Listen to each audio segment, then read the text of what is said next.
There are ideas that, at first glance, seem brilliant. They sound sophisticated, logical, and even profound.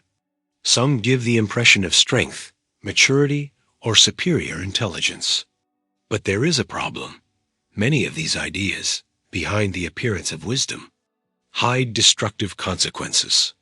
Throughout history, philosophers, leaders, writers, and thinkers have presented concepts that fascinated entire crowds. And precisely because they seemed intelligent, these ideas gained power. The most dangerous thing is not always what looks absurd. Very often, the most dangerous thing is what seems to make sense.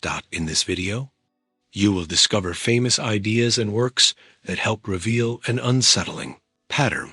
Certain ideas first win people over through logic, charm, or the promise of order, freedom, progress, or superiority. But in the end, they are used to justify oppression, inequality, fanaticism, and even violence. And the most disturbing part is that many of these ideas are still alive today, hidden inside common arguments, catchy phrases, and opinions that people repeat without realizing the weight they carry. So stay with me until the end, because some of these ideas may seem far removed from philosophy, but they are much more present in our everyday lives than we imagine. When someone says, "The end justifies the means," the phrase often sounds mature, strategic, and even intelligent. After all, in difficult situations, it can seem reasonable to accept certain smaller evils in order to achieve a greater good. And that is exactly where the danger lies.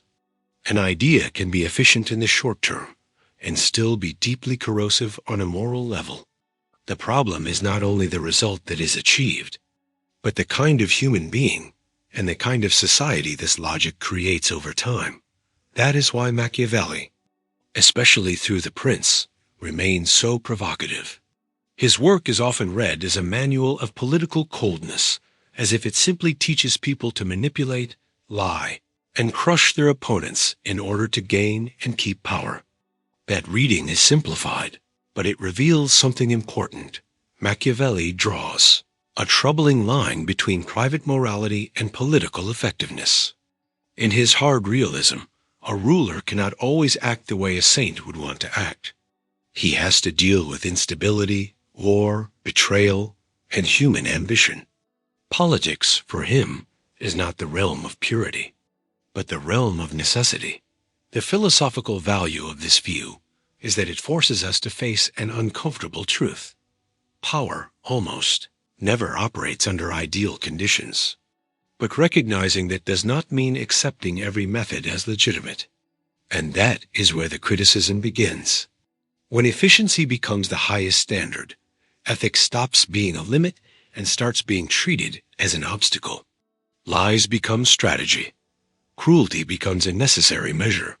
Injustice becomes an unavoidable cost. Little by little, the language of responsibility is replaced by the language of convenience.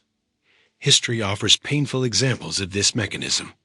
Authoritarian regimes of many different kinds have always promised order, safety, prosperity, or national redemption. In the name of these grand goals, they censored, persecuted, tortured, and killed. The argument was almost always the same. It is harsh, but necessary. This kind of reasoning is seductive because it simplifies complex moral dilemmas. It makes violence look like a neutral tool in the hands of those who claim to have a higher mission. But means are never neutral. They shape institutions, habits, language, and conscience. A power built through exception and brutality will rarely produce a just society in the end. This problem does not belong only to the past. In the present, the logic of the end justifies the means appears in quieter versions that are just as dangerous.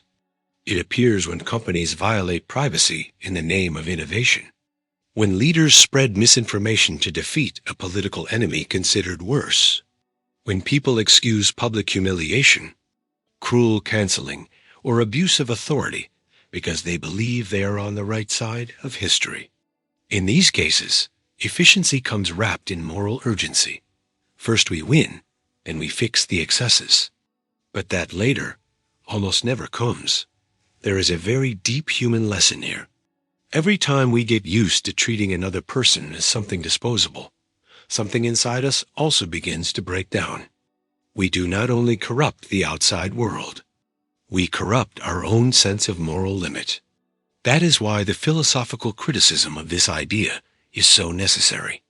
Kant would say that people must never be treated merely as means, but always as ends in themselves. That correction is decisive, because it reminds us that no cause, no matter how noble it may seem, gives us the right to turn human lives into steps toward a larger project. So reading Machiavelli critically does not mean demonizing him, but understanding him as a mirror. He shows us the attraction of effectiveness without illusions. It is up to us to take the next step and ask, what kind of victory is really worth it if achieving it means destroying the very principles we claim to defend? An idea seems intelligent when it solves a problem, but it becomes dangerous when, in solving that problem, it destroys the moral foundations that make human life together worth living. And perhaps true wisdom begins right there, in realizing that not every victory deserves to be called one. Few ideas are as seductive as the notion that some human beings are superior and others are inferior. It flatters the ego, offers a sense of distinction, and even dresses itself in philosophical depth. People who embrace it often believe they have seen hard truth that others were too afraid to admit. That is exactly why this idea is dangerous. It does not present itself as brutality, but as clarity.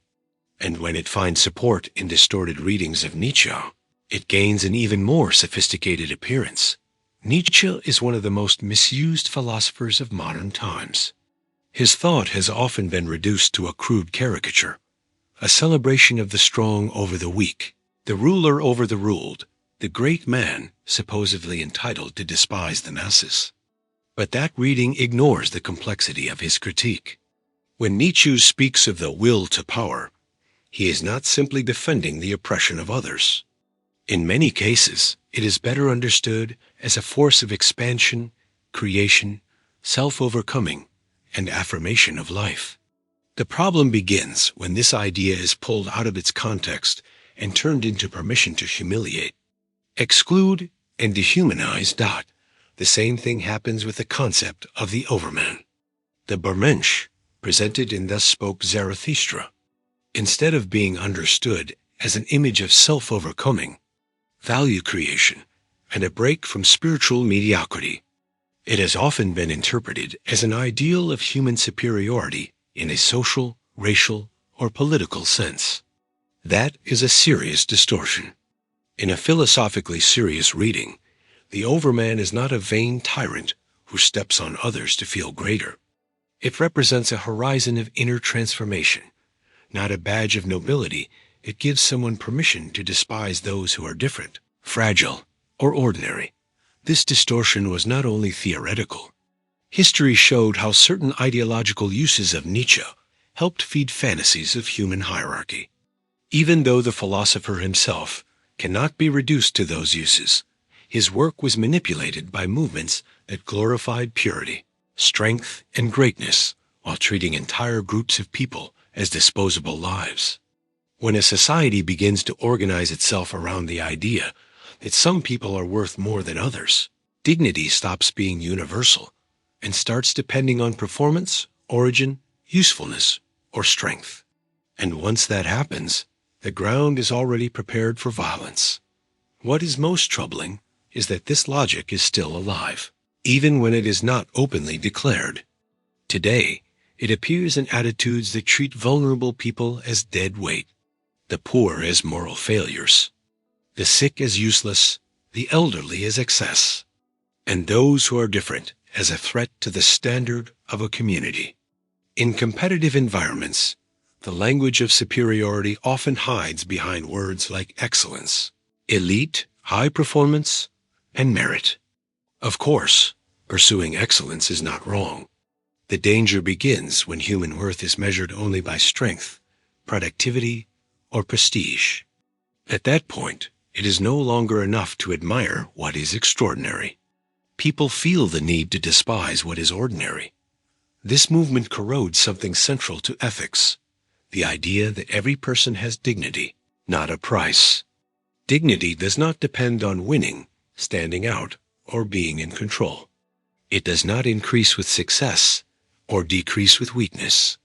When the will to power degenerates into contempt, the other person is no longer recognized as fully human, but seen instead as an obstacle, a burden, or something lesser. From that point on, cruelty becomes easy because it comes with a moral excuse. One is not hurting someone worthy, but simply removing what is supposedly beneath. That is why a critical reading of Nietzsche requires maturity. He challenges conformity, attacks resentful moralism, and pushes people to think on a larger scale. But thinking big is not the same as thinking with arrogance. Overcoming yourself is not humiliating others. Creating values is not denying the humanity of someone else. Real strength in this context is not shown in the pleasure of putting others down, but in the ability to exist without needing to do that at all. Maybe the clearest sign of a sick idea is this: it makes someone feel elevated at the cost of degrading others. Every philosophy that turns human beings into a scale of value prepares, sooner or later, some form of barbarism. And every honest reading of Nietzsche should protect us from that temptation, not feed it. Because the opposite of mediocrity is not cruelty. The opposite of mediocrity is greatness with spirit, and no true spirit is proven through contempt. Utilitarianism is one of the most influential moral theories of modern times precisely because it seems simple, rational, and even compassionate. The best action is the one that produces the greatest happiness for the greatest number of people. In Jeremy Bentham, this idea takes on an almost mathematical tone. Pain and pleasure become parts of a moral calculation. In John Stuart Mill, utilitarianism becomes more refined, trying to distinguish higher and lower pleasures and recognizing that human life cannot be measured only by the immediate intensity of satisfaction. Even so, behind this sophistication, one troubling question remains.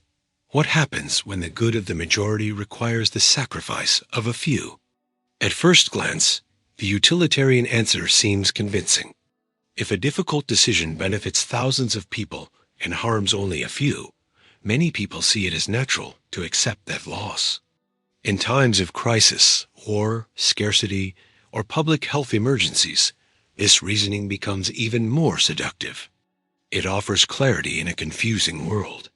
It replaces moral dilemmas with outcome-based calculations, and it gives the impression of practical responsibility.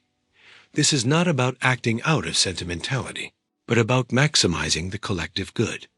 The problem begins when this logic starts treating certain individuals as replaceable parts in a larger machine.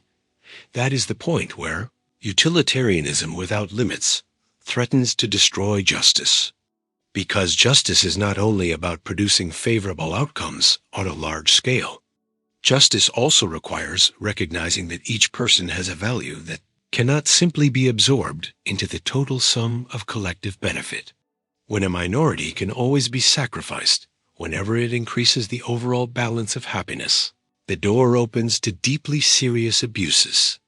The majority may profit from the exploitation of a minority. An innocent person may be punished to calm an angry population. Rights may be violated as long as the final numbers look positive. The question stops being, is this just? And becomes only, does this work? Bentham believed his model would allow for decisions that were more rational and less arbitrary. In a way, there was an important reforming intention there, to reduce legal cruelty, fight absurd privileges, and judge policies by their real effects on human suffering. Mill, in turn, tried to protect individuality against the tyranny of the majority, defending liberty as an essential good for a more humane society. But even with these corrections, the tension remains. Because if the highest principle is still the maximization of total well-being, individual rights are always at risk of becoming conditional tools, respected only as long as they remain useful to the general calculation. Contemporary criticism insists on exactly this point. Philosophers like John Rawls showed that a just society cannot be built on the simple sum of its members' satisfactions. For Rawls, every person has an inviolability grounded in justice that even collective well-being cannot override. Michael Sandel also points out that not every human value fits into a logic of maximization. Dignity, honor, loyalty, rights, and duties are not moral goods that can easily be traded away for more statistical comfort. There are things that should not be done, even if they bring advantages to many people. This becomes clearer when we think about concrete examples. Imagine a society in which total surveillance drastically reduces crime and increases the sense of safety for the majority. Even then, many people would feel that something precious had been lost: freedom, privacy, the basic condition of not living under constant watch. Or imagine public policies that treat certain neighborhoods, social groups, or populations as sacrifice zones in the name of economic progress. The utilitarian argument will say that the overall result makes it worth it. But justice asks something else. Who is paying the price? And why is it always those same people? The deepest danger of unrestrained utilitarianism is that it turns coldness into a moral virtue. It makes what may actually be elegant indifference look noble. When human lives are reduced to numbers, real losses disappear into abstract spreadsheets.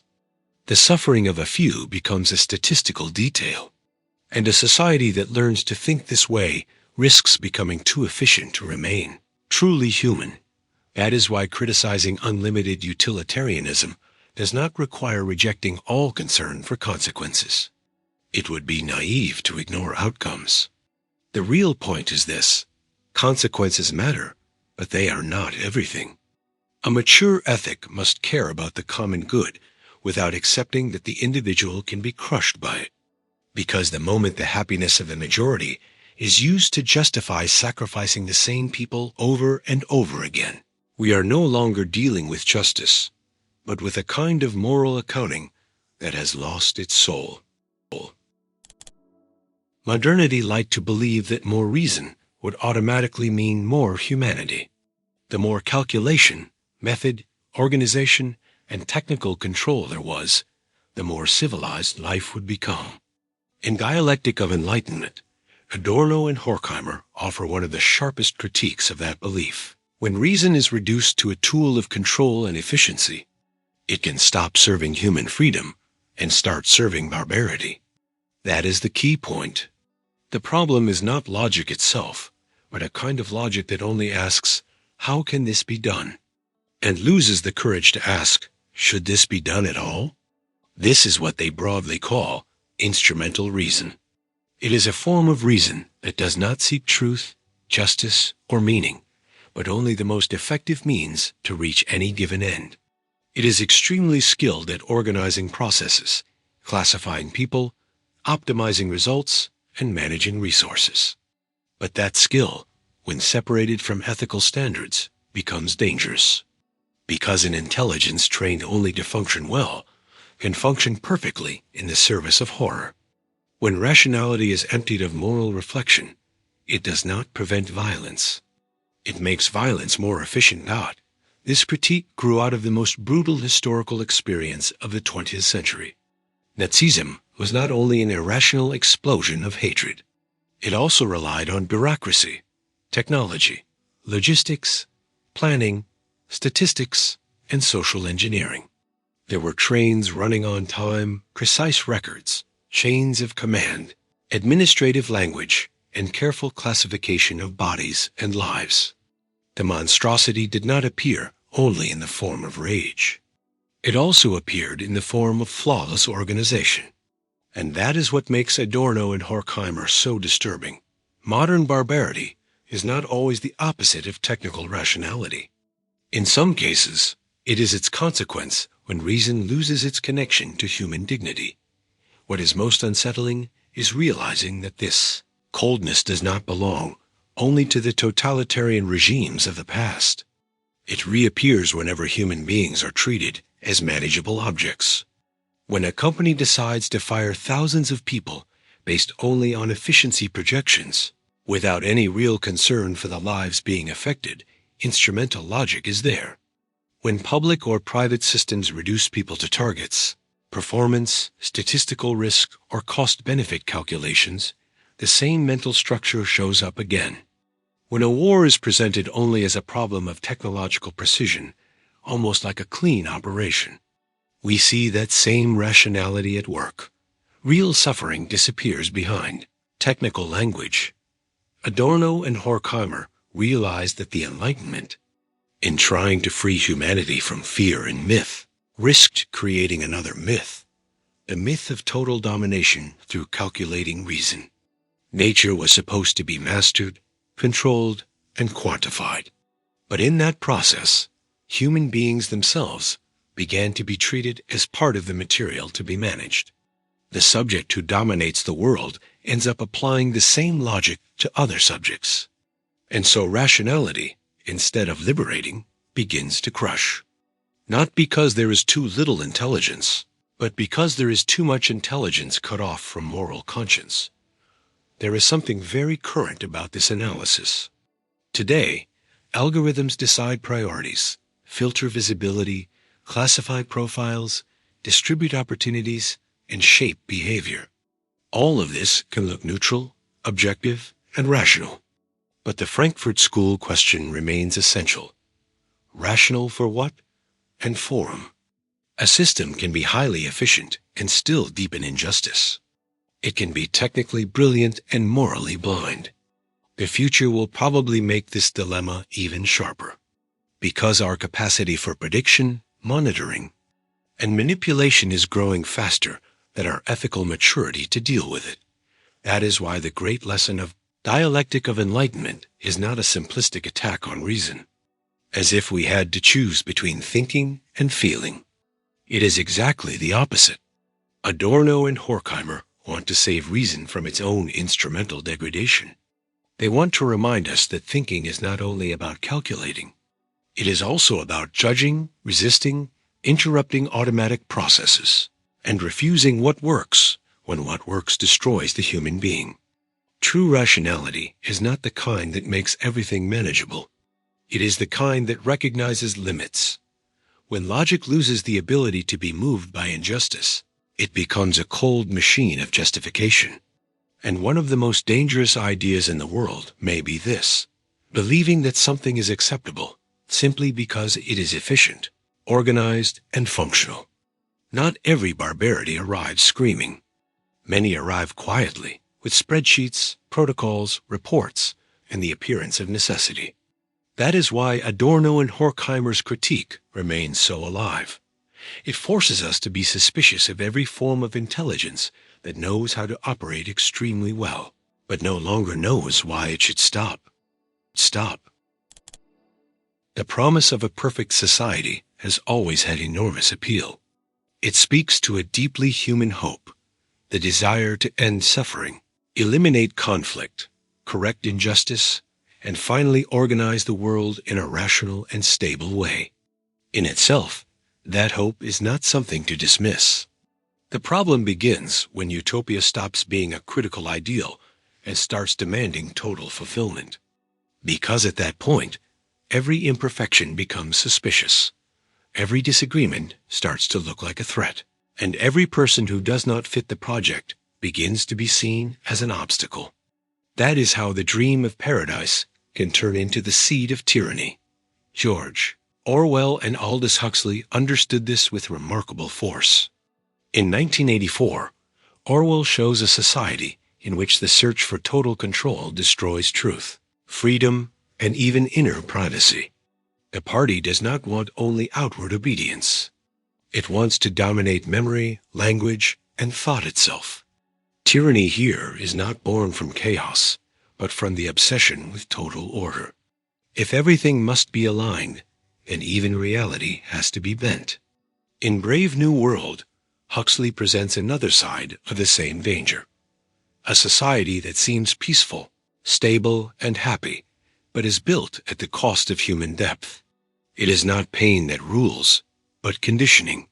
Not open torture that dominates, but managed pleasure. In both cases, the promise of perfection comes with a terrible price, the mutilation of freedom. That is the central point. Every closed utopia tends to become authoritarian because it cannot tolerate the unfinished nature of human life. Human beings are contradictory, fragile, creative, and unpredictable. They live in conflict, change their minds, make mistakes, resist, and dream things that do not always fit together. A truly living society is, by definition, imperfect. But radical utopian thinking sees that imperfection not as part of freedom, but as a flaw to be eliminated. From there comes the temptation to standardize consciousness, shape desire, reprogram behavior, and neutralize disagreement in the name of a supposedly higher good. Orwell shows the terror of this logic through repression. In 1984, stability depends on constant surveillance, the rewriting of history, and the destruction of critical judgment. The past is rewritten because a perfect order cannot allow contradictions. Truth stops being something to search for and becomes whatever power declares it to be. This is deeply philosophical.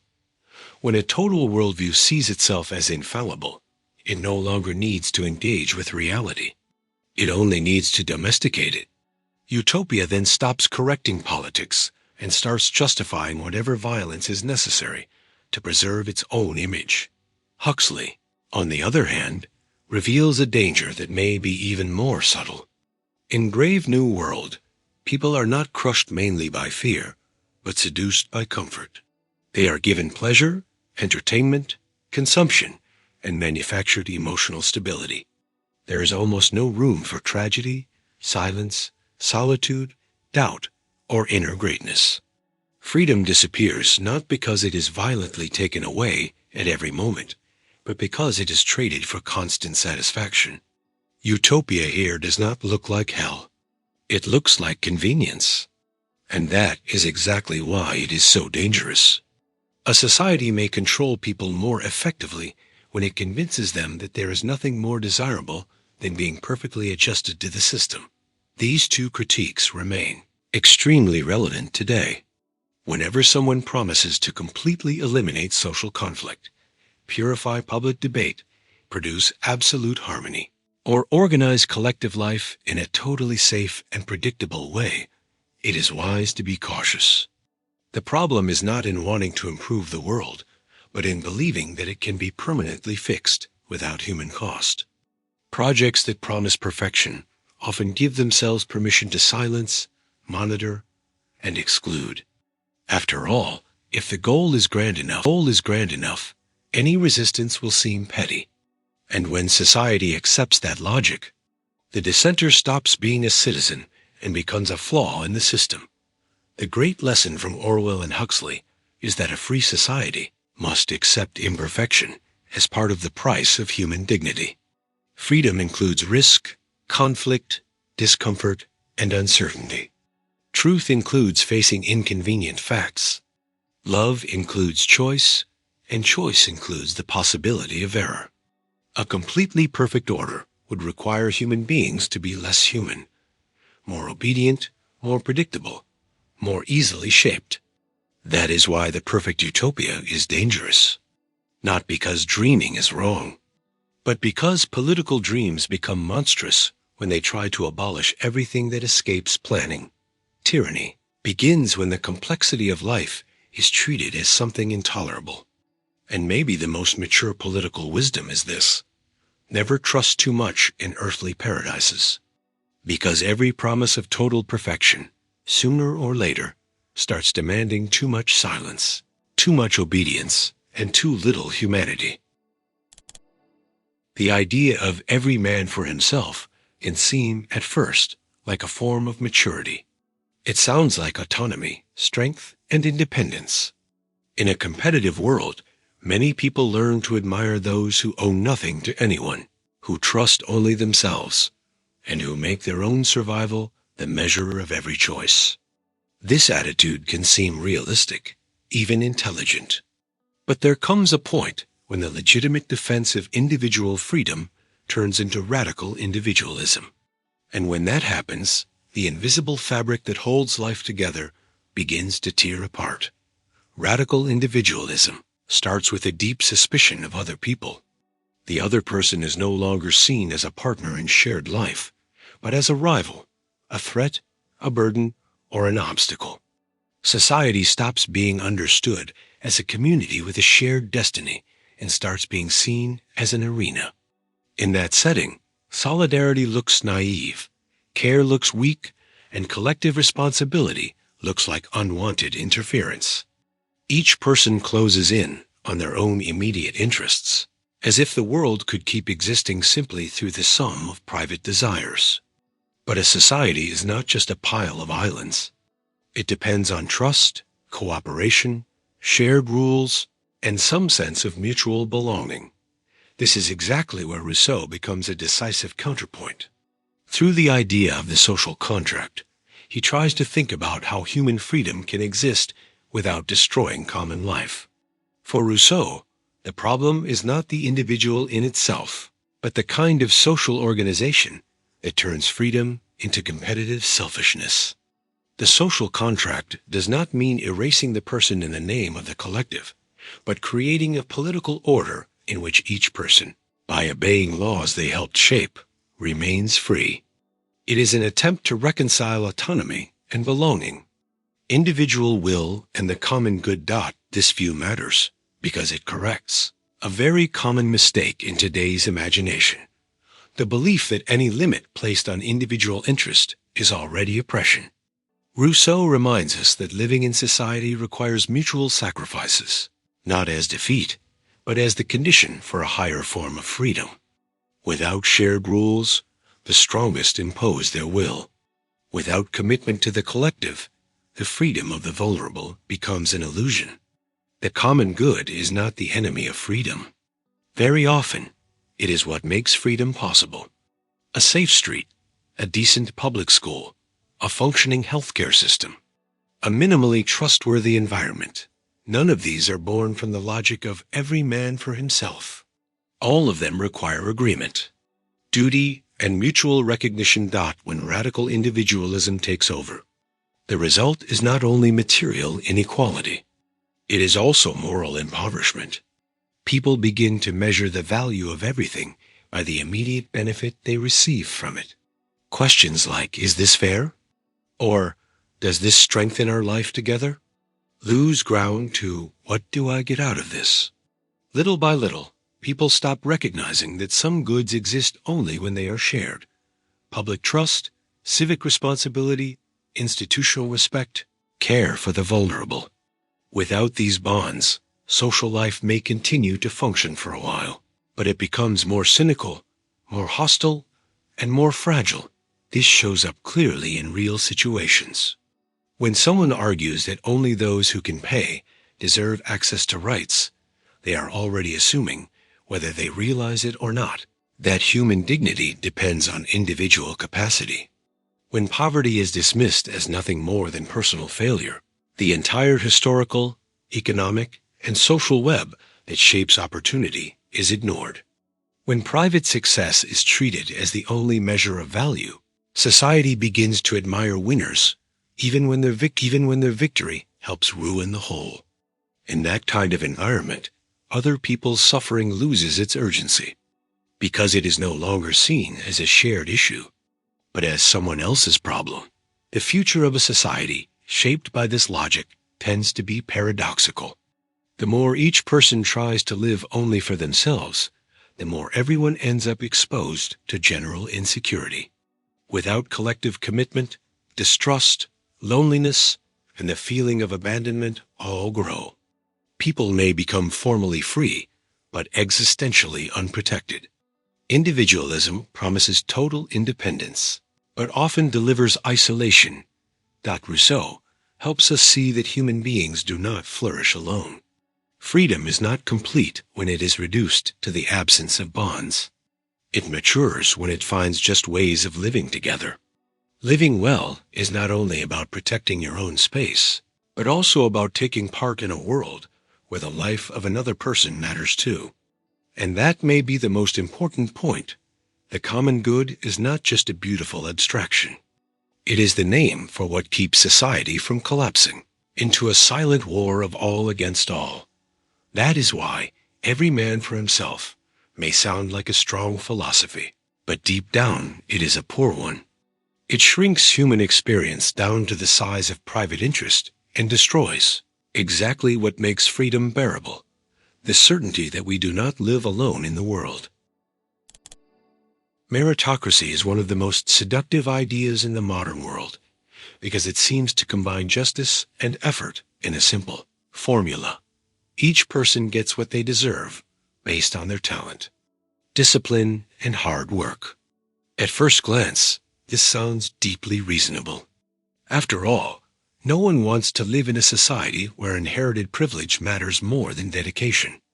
The problem begins when this legitimate intuition turns into a dogma. Because absolute meritocracy does not just reward effort. It creates the illusion that winners succeeded entirely on their own and that losers failed because of their own faults. And that is the point where an idea that seems fair begins to hide very real inequalities. Michael Sandel is one of the thinkers who has criticized this logic most strongly. In his discussions of justice, he shows that the meritocratic ideal, when taken to an extreme, produces not only efficiency or recognition of merit, but also humiliation. If success is interpreted as proof of personal worth, then failure tends to be seen as a sign of moral inadequacy. Society stops seeing unequal starting points and begins to tell itself a comfortable moral story. Those who made it to the top deserve admiration, and those left behind need to blame themselves more and complain less. This point is crucial because no one starts the race of life from the same place. Some people are born into stable environments with access to good education, proper nutrition, support networks, emotional security, and cultural capital. Others grow up surrounded by instability, fear, violence, economic pressure, and a lack of opportunity. To say that both are competing under equal conditions because, in theory, everyone can try is to ignore the concrete structure of the world. Effort does exist, and it matters, but it never works in a vacuum. Talent without opportunity can wither. Discipline without support can wear out. Determination without access can keep crashing into closed doors. Absolute meritocracy becomes dangerous precisely because it turns a half-truth into a total explanation. It is true that personal choices influence people's lives, but it is also true that social conditions deeply shape what is possible. When only the first part is emphasized, the second disappears. And then inequality no longer looks like a political or moral problem. It starts to look like the natural result of different levels of performance. That change in perspective has serious consequences. It reduces solidarity, weakens the sense of collective responsibility, and allows old privileges to present themselves as purely personal achievements. Sandel insists that this mindset also harms the successful. Anyone who believes they reach the top solely through their own merit can develop a subtle kind of arrogance. That person may start to see their position as proof of total superiority, forgetting the role of luck, historical circumstances, public institutions, and even the invisible work of many other people. No success is entirely individual. There are always teachers, anonymous workers, social structures, institutional stability, family care, and inherited opportunities involved in the outcome. Absolute meritocracy erases that interdependence and teaches the winner to imagine themselves as the sole author of who they are at the same time. It lowers the dignity of those who do not achieve social recognition. Instead of asking why certain essential jobs are poorly paid, why certain neighborhoods are abandoned, or why quality education remains distributed so unevenly. Meritocratic society prefers to repeat that if you really want it, you can make it. That phrase sounds motivating, but very often it works as a moral cover. It hides structural injustice behind the language of individual responsibility. And the harshest part is that, when repeated often enough, it can make even the people who are harmed by inequality start blaming themselves for conditions they did not create on their own. This does not mean defending a society that ignores effort, dedication, or excellence. The philosophical criticism of absolute meritocracy is not an attack on merit itself, but on the worship of merit. A just society can and should recognize effort and ability. What it cannot do is turn success into the measure of human dignity. A person's worth does not increase because they won, and it does not decrease because they stumbled. Justice is not only about rewarding performance. It is also about correcting unequal starting points, honoring invisible contributions, and refusing to let the market alone decide who deserves respect. The most important question is not only who deserves what, but what kind of society we want to build. A society obsessed with merit tends to admire the strong and forget the vulnerable. A truly just society, on the other hand, recognizes effort without worshiping it, values excellence without despising fragility, and understands that no one becomes fully who they are alone.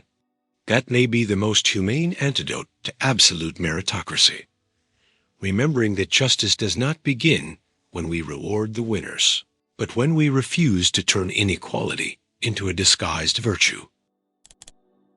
Technology usually comes to us with an aura of neutrality.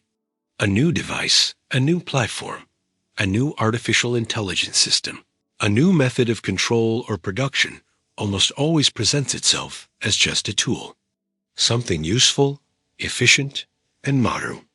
And precisely because it seems neutral, technology often escapes deeper moral judgment. The main question becomes, does this work well? When maybe the more important question should be, is this good for human beings? That is exactly where Martin Heidegger's reflection on technology becomes so unsettling and so necessary. In the question concerning technology, Heidegger proposes a radical shift in perspective. For him, technology should not be understood only as a set of machines or external instruments that we use to achieve certain goals. That definition, while common, is shallow. What matters more is realizing that modern technology is also a way of revealing the world, a way of seeing everything that exists. And this way of revealing tends to turn beings, objects, landscapes, and even people into something available, measurable, and exploitable. The world stops appearing as mystery, presence, or value in itself and starts showing up as a reserve for use. This idea is deeply philosophical and extremely concrete. When technology becomes the dominant way of understanding reality, everything starts being judged by standards of efficiency, performance, usefulness, and control. A forest stops being just a forest and becomes a supply of timber, carbon, or economic value. A river stops being a living part of nature and becomes a source of energy. The body stops being part of human experience and becomes a set of trackable data. And the human being also runs the risk of appearing not as an end in itself, but as a resource, labor force, consumer profile, processable data, a replaceable part in an increasingly sophisticated machine. That is why not every innovation is morally good just because it is new, useful, or impressive. Technology can expand extraordinary abilities, reduce real suffering, improve communication, speed up discovery, and broaden access. All of that is true. But the mistake is to conclude from this that innovation automatically equals human progress. Heidegger forces us to question that assumption. There are inventions that make life easier while also making human experience poorer. There are technologies that connect millions of people while weakening attention, inner life, and real human connection. There are systems that promise safety while normalizing surveillance. There are tools that offer convenience while quietly reshaping the way we experience time, the body, other people, and ourselves. For Heidegger, the greatest danger of modern technology is not first of all in the machines themselves, but in the forgetting they can produce. Forgetting of what? Forgetting of other ways of living in the world. When everything is thought of in technical terms, we lose the ability to contemplate, to pause, to receive what cannot be reduced to calculation. Technology is not evil by nature, but it becomes dangerous when it alone takes over the center of human experience and begins defining the value of everything. At that point, the human being starts imitating the logic of machines, wanting to be faster, more productive, more efficient, more measurable.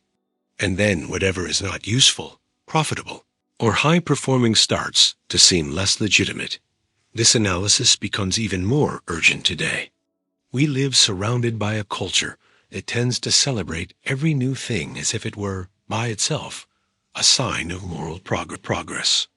But a mature society should ask more courageously, progress toward what? For whose benefit? At what hidden cost? Not every. Technology that increases power also increases wisdom. Not every new ability to intervene brings greater responsibility. And not every technical solution actually solves the human problem involved. Sometimes it only shifts it, hides it, or makes it worse. That is why thinking critically about technology does not mean rejecting innovation or defending a naive nostalgia for a world without machines. It means refusing automatic fascination. It means remembering that tools never arrive empty. They reshape habits, perceptions, relationships, and priorities. A platform shapes behavior. An algorithm favors certain kinds of visibility. An automation system changes the meaning of work. A logic of optimization changes what we begin to see as normal, desirable, and acceptable. What Heidegger teaches us, in the end, is that the central question is not only what technology does for us, but what it does to us. And that may be one of the most important questions of our time. Because when innovation appears morally neutral, we run the risk of accepting without resistance everything that makes us more powerful on the outside and poorer on the inside. Technology can serve life, but it can also narrow the soul of a civilization. And a society that does not morally examine its own inventions ends up confusing brilliance with wisdom, power with greatness, and novelty with good. The idea that obedience is a virtue may seem, at first, necessary for any society. Without some level of discipline, respect for rules, and collective coordination, life together can become chaotic. The problem begins when obedience stops being a thoughtful response to legitimate rules and starts being celebrated as a value in itself. At that point, obeying no longer means acting responsibly, but suspending your own judgment. And that is exactly where blind discipline becomes dangerous. It can turn ordinary people into agents of violence without them even seeing themselves as violent. Hannah Arendt understood this in a decisive way when she analyzed the trial of Adolf Eichmann, one of the bureaucrats of the Nazi regime, in her book Eichmann in Jerusalem. It was there that she developed the phrase, the banality of evil, one of the most disturbing ideas in 20th century political philosophy. Arendt did not mean that evil is small, shallow, or unimportant. She meant something more unsettling. Monstrous acts can be committed not only by obvious sadists or fanatics, but also by frighteningly ordinary people who are unable or unwilling to think critically about what they are doing. In Arendt's reading, Eichmann did not present himself as some grand demon. He seemed, instead, like a bureaucratic, mediocre man, attached to administrative cliches and the logic of hierarchical obedience. His defense was well known.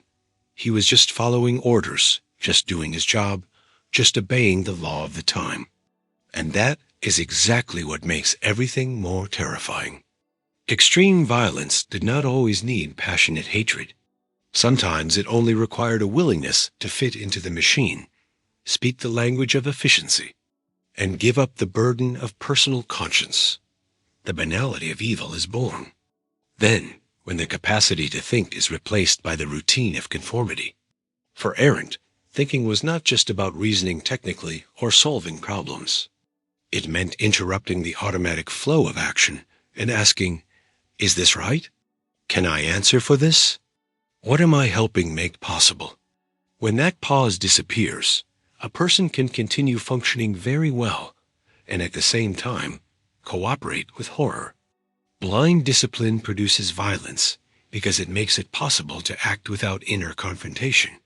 As if responsibility had been transferred to a higher authority. This does not belong only to the past of totalitarian regimes. The same mechanism is still present whenever institutions train people to obey more than they train them to judge. In schools, military settings, companies, offices, political spaces, or digital environments, there is always a danger when loyalty to the rule matters more than attention to the human being. A superior humiliates someone, and others stay silent because it's not my place to question it. An unjust order is followed because that's the protocol. A lie is repeated because that's how things are done. Violence is normalized because the system works that way. In each case, evil does not necessarily appear as a brutal explosion, but as the abandonment of moral responsibility. This point is essential. Obedience may be necessary in many situations, but it should never be treated as an absolute virtue. Virtue, in the fullest sense, requires discernment. A truly ethical person is not someone who always obeys, but someone who knows when obedience is just and when obedience becomes complicity. Philosophy had already sensed this long before Arendt. Socrates chose to face death rather than give up the demand to examine life. Kant insisted on moral autonomy, meaning the ability to act according to principles that reason itself can affirm, not just rules imposed from the outside. Arendt takes this insight further by showing the historical cost of its absence. There is also an important emotional side to this issue. Blind obedience can be seductive because it relieves the burden of choice. Thinking is hard, creates conflict, and brings anxiety. Submission, on the other hand, offers comfort. Someone else decides for me. Someone else carries the blame. Someone else defines what is right. But that relief comes at a terrible cost. When we give up our own judgment, we make ourselves available to serve any machine that presents itself as legitimate. And political, administrative, or ideological machines rarely announce their monstrosity directly. They usually ask only for efficiency, discipline, and normality. That is why Arendt's lesson remains urgent. The opposite of barbarity is not only good intentions, but the courage to think. To think when everyone else is repeating. To think when the order seems natural. To think when authority presents itself as unquestionable. A truly human society cannot form individuals only to obey. It must form consciences capable of answering for what they do. When obedience is a virtue, becomes an absolute slogan, morality grows weaker, and violence is given a clear path. Because the most dangerous evil does not always come from the cruel pleasure of destruction. Very often, it comes from the inability to stop the machine and say no. And maybe true virtue begins exactly there, in the moment when someone, faced with an unjust order, refuses the comfort of submission and chooses to remain human. Order is a real human need. Without some level of stability, trust, and security, life together begins to break down and fear starts taking over everything. That is why the thought of Thomas Hobbes, especially in Leviathan, remains so powerful. Hobbes begins with a strong insight. When there is no authority capable of restraining violence, human beings can fall into a condition of constant rivalry, a war of all against all. In that kind of situation, life becomes unsafe, and the desire for peace begins to justify the creation of a sovereign power strong enough to impose common rules. This analysis is powerful because it recognizes something true about the fragility of social life. The fear of chaos is not imaginary. Disorganized societies can produce brutality, distrust, and suffering on a large scale. The problem begins, however, when the legitimate need for order turns into an obsession. Because at that point, stability stops being a condition for freedom and starts being used against it. What was once a remedy against violence becomes an argument for excessive surveillance, silence, and control. A critical reading of Hobbes reveals exactly that risk. In his attempt to avoid anarchy, he gives the sovereign enormous power. Political authority appears as the great guarantor of peace, and obedience becomes the price of survival. The problem is that when fear becomes the main foundation of political life, freedom starts to seem suspicious. Disagreement looks like a threat. Dissent looks like disorder.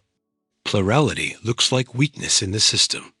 Little by little, the desire for security begins to suffocate everything that makes human life more than just protection from death. This pattern appears many times throughout history. Authoritarian governments almost always present themselves as the answer to chaos. They promise to restore order, protect the population, and put an end to instability. And in the name of that promise, they concentrate power, restrict rights, and treat freedom as a dangerous luxury. This kind of language is seductive precisely because it speaks to a real human need. People who are afraid accept harsh controls more easily. People who feel threatened may give up rights that, in normal times, they would consider non-negotiable. The obsession with order grows stronger, fed by the feeling that any space for freedom could open the door to collapse. But a society organized entirely around stability pays a high price. When order becomes the highest value, the citizen stops being a political subject and starts being treated as something to be managed. Creativity gives way to conformity. Public debate becomes poorer. Criticism starts to feel more disturbing than injustice itself. And what should be seen as a sign of democratic vitality, conflict of ideas, disagreement, tension between perspectives, starts to be treated like a disease doubt. So the great philosophical question is not whether we should choose order or freedom, as if they were natural enemies. The real challenge is to build an order that does not destroy freedom in the name of protecting it. Hobbes helps us see the danger of chaos, but his solution, if read without criticism, can push politics toward excessive fear and concentration of power. A mature society needs strong institutions. Yes, but it also needs limits on power, space for dissent, and the courage to accept that some instability is part of what it means to be free. The obsession with order comes from the understandable desire to eliminate uncertainty. But eliminating all uncertainty would also mean eliminating much of human freedom. Living freely involves risk, conflict, and unpredictability. Stability matters, but it cannot be bought at the price of silence. When order demands too much submission, it no longer protects shared life. It impoverishes it. And maybe that is the decisive point. A truly human society is not the one that eliminates all disorder, but the one that learns how to live with freedom without turning it into the enemy. The language of moral purity always begins with an appearance of moral elevation. It promises to cleanse the world of corruption, drive out evil, and separate the worthy from the unworthy.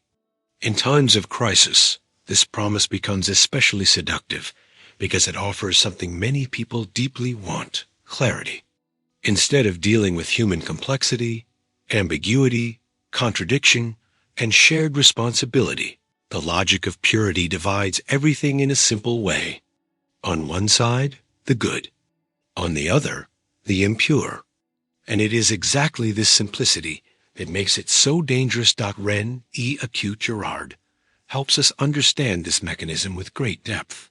In his reflection on the scapegoat, he shows how communities under tension often look for someone to blame, someone onto whom they can unload their conflicts, instead of recognizing the widespread violence running through the group itself. A person, a social group, or a minority is chosen to carry the blame for the community's unrest. From that point on, exclusion starts to seem not only acceptable, but necessary.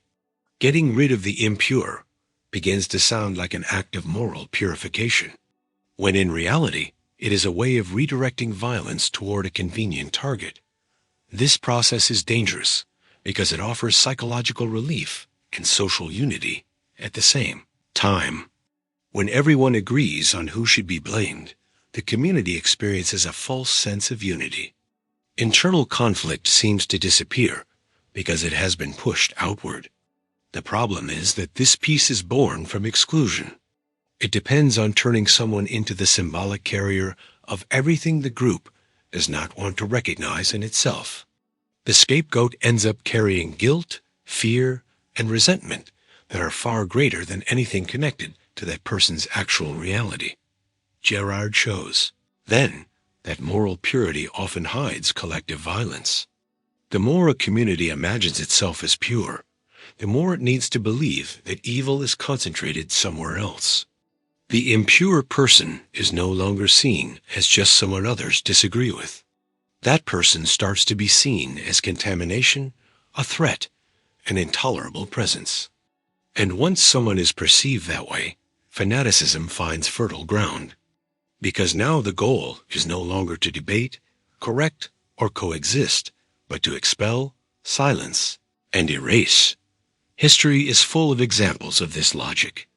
Religious, political, and ideological movements from different times have fed the fantasy of social purification. In the name of truth, the nation, morality, revolution, or order, entire groups were treated as impurities that had to be removed. The most frightening part is that this violence almost never presents itself as open cruelty. It dresses itself as duty. Those who exclude believe they are saving the community. Those who persecute believe they are protecting the good. And that is why the language of purity is so destructive. It allows hatred to disguise itself as virtue.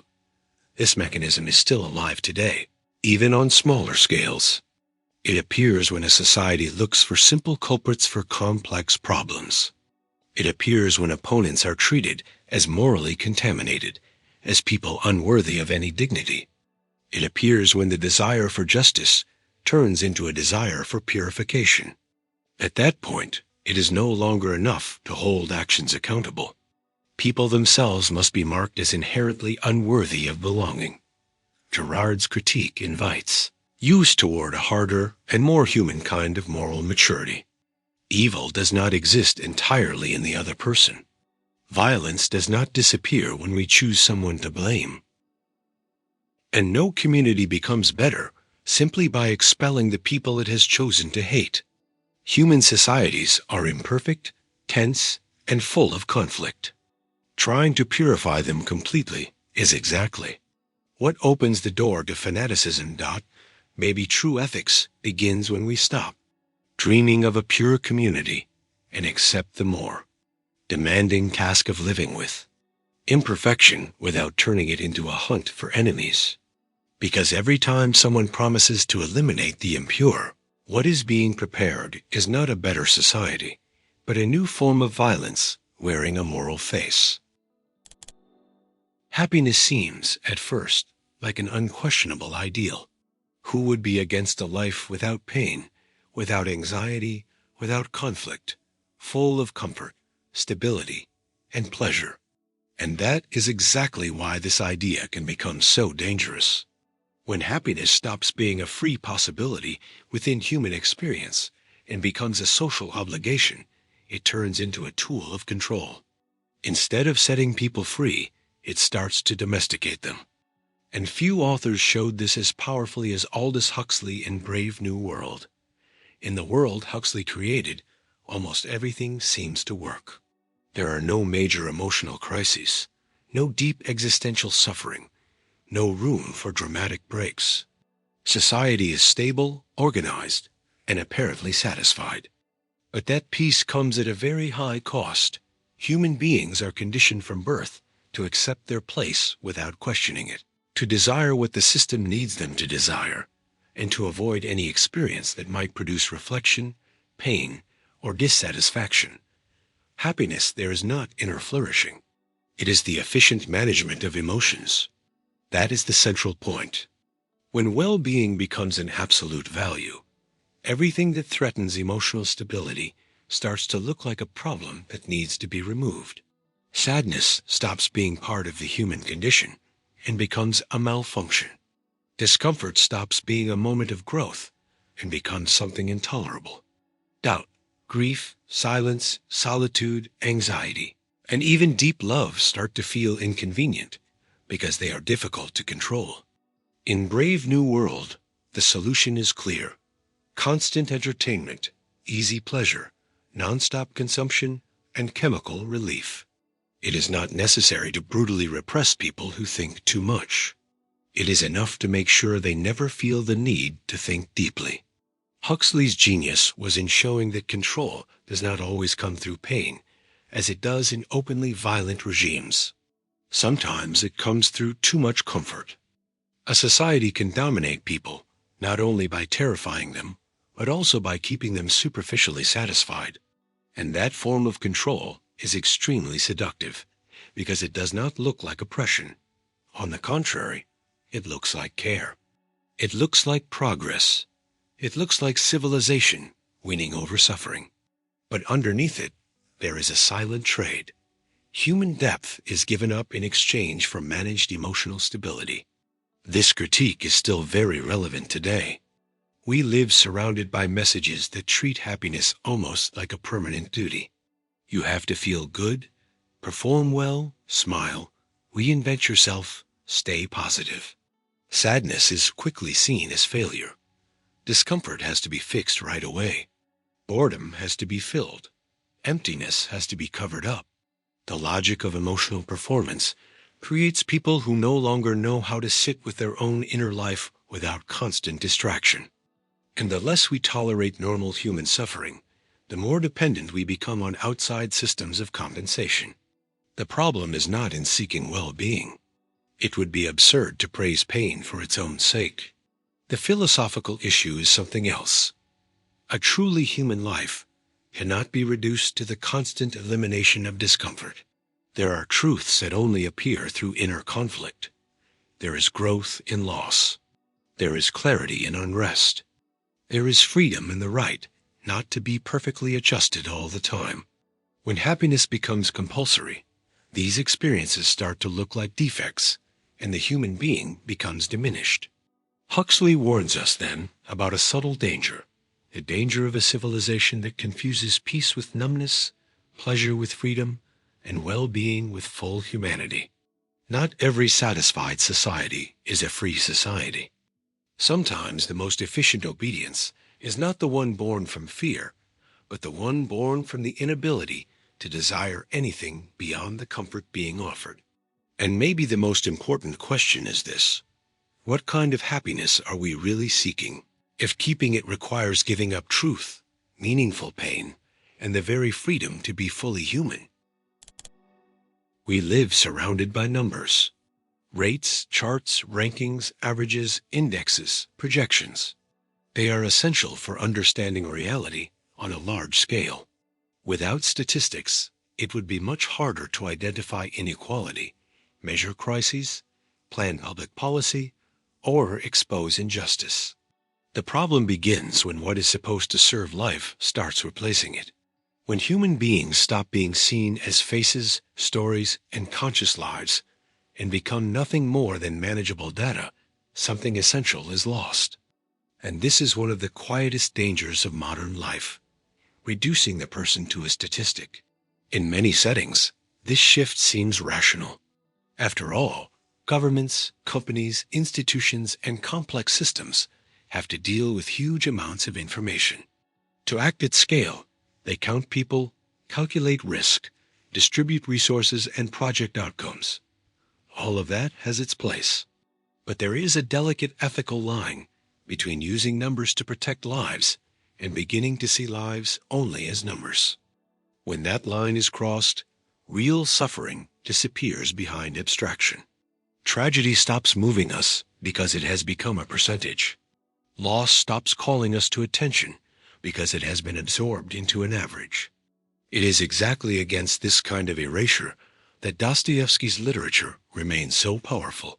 In his works, the human being never appears as a neutral statistical unit. Instead, each person appears as a moral abyss, a wounded conscience, a singular drama. In Crime and Punishment, for example, the temptation to rationally justify the death of one person in the name of supposedly greater ends reveals something crucial. A human life cannot be treated as a disposable piece in a calculation. The moment someone begins to think that way, conscience itself starts to become sick. The crime is no longer only against the victim, but against the very idea of humanity. Dostoevsky understood something that many cold systems try to hide. No general theory, no matter how logical it may seem, can fully absorb the uniqueness of a real person. Every human being is more than their usefulness, their function, their place in the crowd, or their weight in a social equation. There is something unrepeatable in every life. When that uniqueness disappears, the world may keep functioning efficiently, but it starts to lose its moral soul. Humanist thinkers insisted on this same point in different ways. The humanist tradition says that a person's value does not depend on productivity, statistical relevance, or their place in the collective calculation. A human being is not just a resource, a case, a number, or a category. A person is an end in themselves, a unique presence, a bearer of dignity. This idea sounds simple, but it clashes with many modern ways of thinking. In overcrowded hospitals, in impersonal bureaucracies, in companies that treat workers like replaceable parts, and in public debates that speak about entire populations without any real listening, the risk is always the same. Abstraction defeats compassion. The problem becomes worse because numbers have an appearance of neutrality. They seem objective, clean, and unquestionable. And in fact, they can reveal a great deal.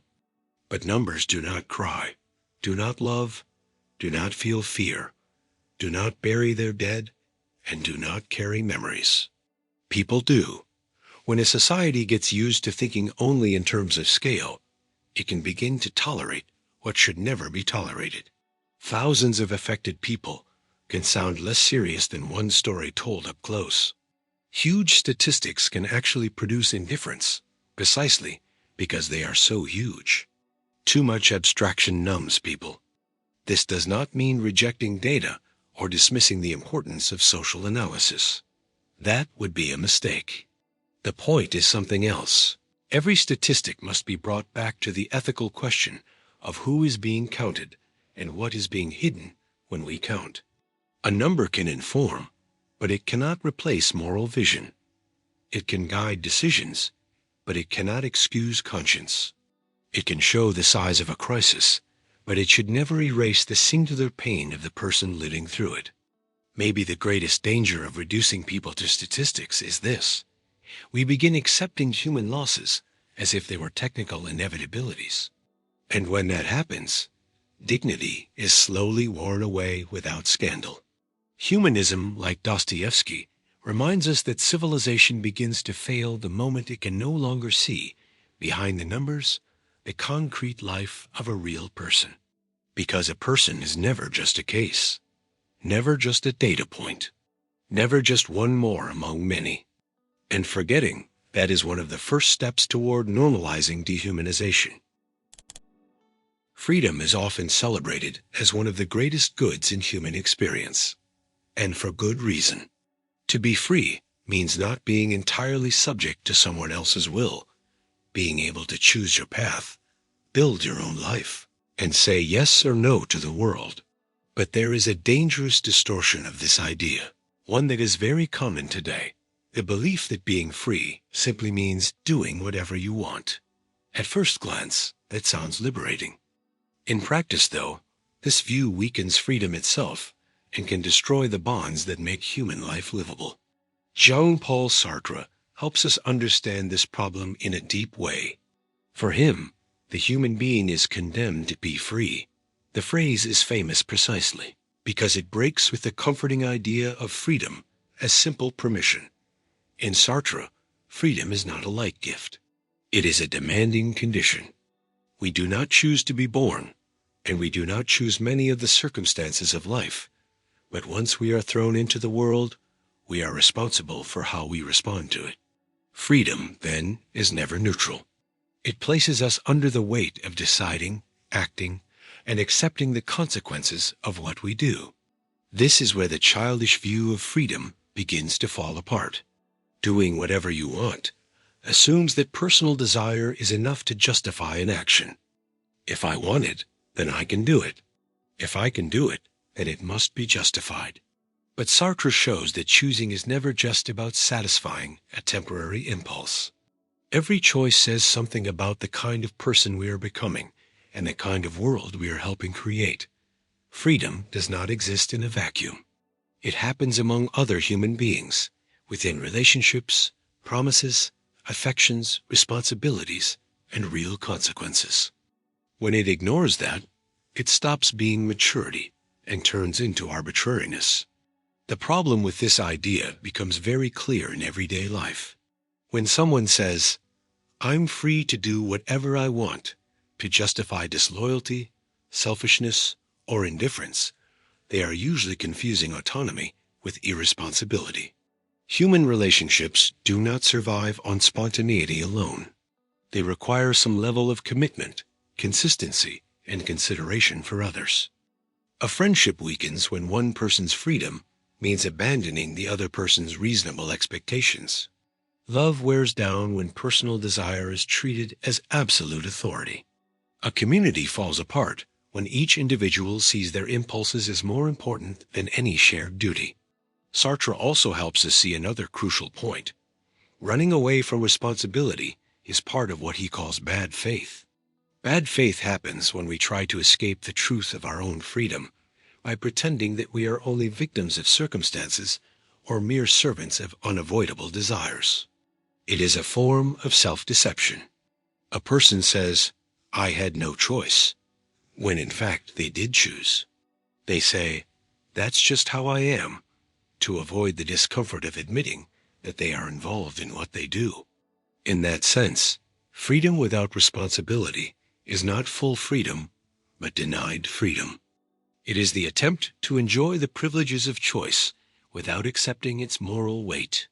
This point becomes even more important in a time when culture often celebrates authenticity without duty, expression without limits, and desire without consequences.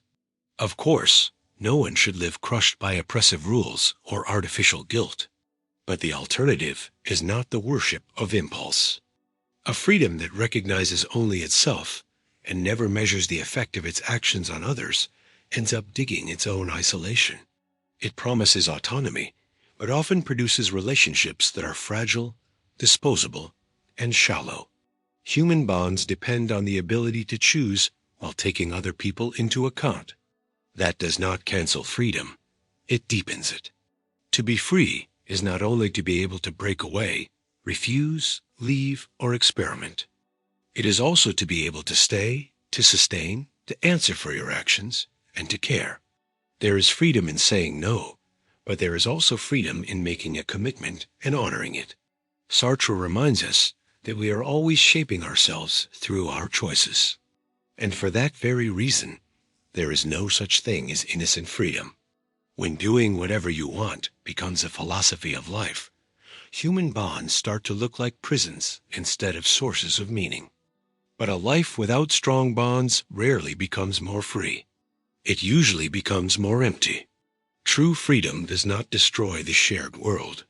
It recognizes that choosing also means answering for the impact of that choice. And maybe that is the difference between immature freedom and mature freedom. The first wants to escape every limit, while the second understands that without responsibility, freedom loses its depth and, in the end, destroys what it most needed to protect. the possibility of living together as human beings. Absolute relativism often looks like a tolerant, open-minded, and even sophisticated position. After all, in a plural world full of different cultures, perspectives, and experiences, being suspicious of imposed truths can sound like a sign of maturity. The phrase, "everyone has their own truth," often seems like a defense against dogmatism. The problem begins when that caution turns into an exaggeration and we start acting as if every claim is just as valid as any other. At that point, relativism stops protecting freedom and starts undermining the very possibility of justice. Because if everything is equally true, then it also becomes difficult to say that something is actually false, misleading, or unjust. And that has deep consequences. A society can only expose a lie if it believes there is some difference between truth and falsehood. It can only condemn oppression if it believes there is some difference between what is just and what is unjust. When all perspectives are treated as incomparable and equally valid in an absolute sense, we lose the common ground from which real abuses can be criticized. That is exactly what the philosophical tradition that begins with Socrates stands against. Socrates troubled Athens because he refused to accept ready-made opinions just because they were popular, useful, or convenient. His method was to ask questions, examine ideas, and test them until their contradictions became visible. The point was not to humiliate the other person, but to show that not every belief deserves the same weight. Some ideas survive examination, others do not. Philosophy, in that sense, begins as a refusal to treat appearance and truth as the same thing. Plato takes this insight even further by criticizing the sophists, masters of persuasion, who often seemed more interested in winning arguments than in seeking what is true. For Plato, a city guided only by shifting opinions and effective speeches is always in danger, because it loses the ability to distinguish between what seems good and what actually is good. Without that distinction, politics becomes theater, language becomes a tool of manipulation, and justice becomes dependent on who speaks better, not on who is closer to the truth. Of course, recognizing this does not mean defending intellectual arrogance or denying the complexity of the world. Truth is not always simple, immediate, or fully possessed by any one person. Being critical of absolute relativism does not mean returning to the authoritarian attitude of "I am completely right." The most serious philosophical tradition never taught that. It teaches something else, that truth must be pursued with humility, debate, argument, and openness to correction. The mistake of absolute relativism is not that it values plurality, but that it concludes that because there are many perspectives, there is no standard at all for judging between them. And when that standard disappears, injustice finds a very comfortable space. If a racist argument is just one opinion among others, how can it be consistently condemned? If a deliberate lie is just an alternative narrative, how can the public sphere be defended against manipulation? If violence is just a cultural interpretation, on what moral basis are we supposed to resist it? Absolute relativism may sound peaceful, but it can produce a dangerous kind of moral paralysis. It weakens the very language needed to name what is intolerable. This problem becomes even more visible today in a time of information overload, opinion bubbles, and the erosion of public trust. When everything can be called a version, a perception, or a point of view, facts lose their force and public debate begins to break apart. This is not just about disagreement. It is about losing the very ground on which disagreement could even be discussed. And without that shared ground, criticism of injustice becomes weaker, because any denunciation can be dismissed as nothing more than a subjective opinion. The Socratic and Platonic lesson remains vital for exactly that reason. The search for truth is not an intellectual luxury. It is a condition for ethical and political life. A society that gives up on truth does not become more free. It becomes more vulnerable to cynicism, manipulation, and abuse. Fighting injustice requires more than outrage. It requires the courage to say that some things really are false, some actions really are degrading, and some structures really are unjust. There is a very seductive idea, especially in times of high performance and self-pressure, that suffering automatically makes us more valuable. As if pain were the same thing as depth, as if enduring everything in silence were a sign of greatness, as if the more a person can take, the more worthy they become. This way of thinking often presents itself as discipline, strength, and maturity. But when taken to the extreme, it creates a dangerous moral mistake. It turns suffering into a medal and makes blind endurance into a human ideal. This is where distorted readings of Stoicism deserve criticism. Stoicism, in thinkers like Epictetus, Seneca, and Marcus Aurelius, was never a cult of pain for pain's sake. Its central idea was to learn how to distinguish between what depends on us and what does not, seeking peace in the face of the unavoidable and responsibility in the face of what can be changed. The focus was on building character, inner freedom, and self-mastery.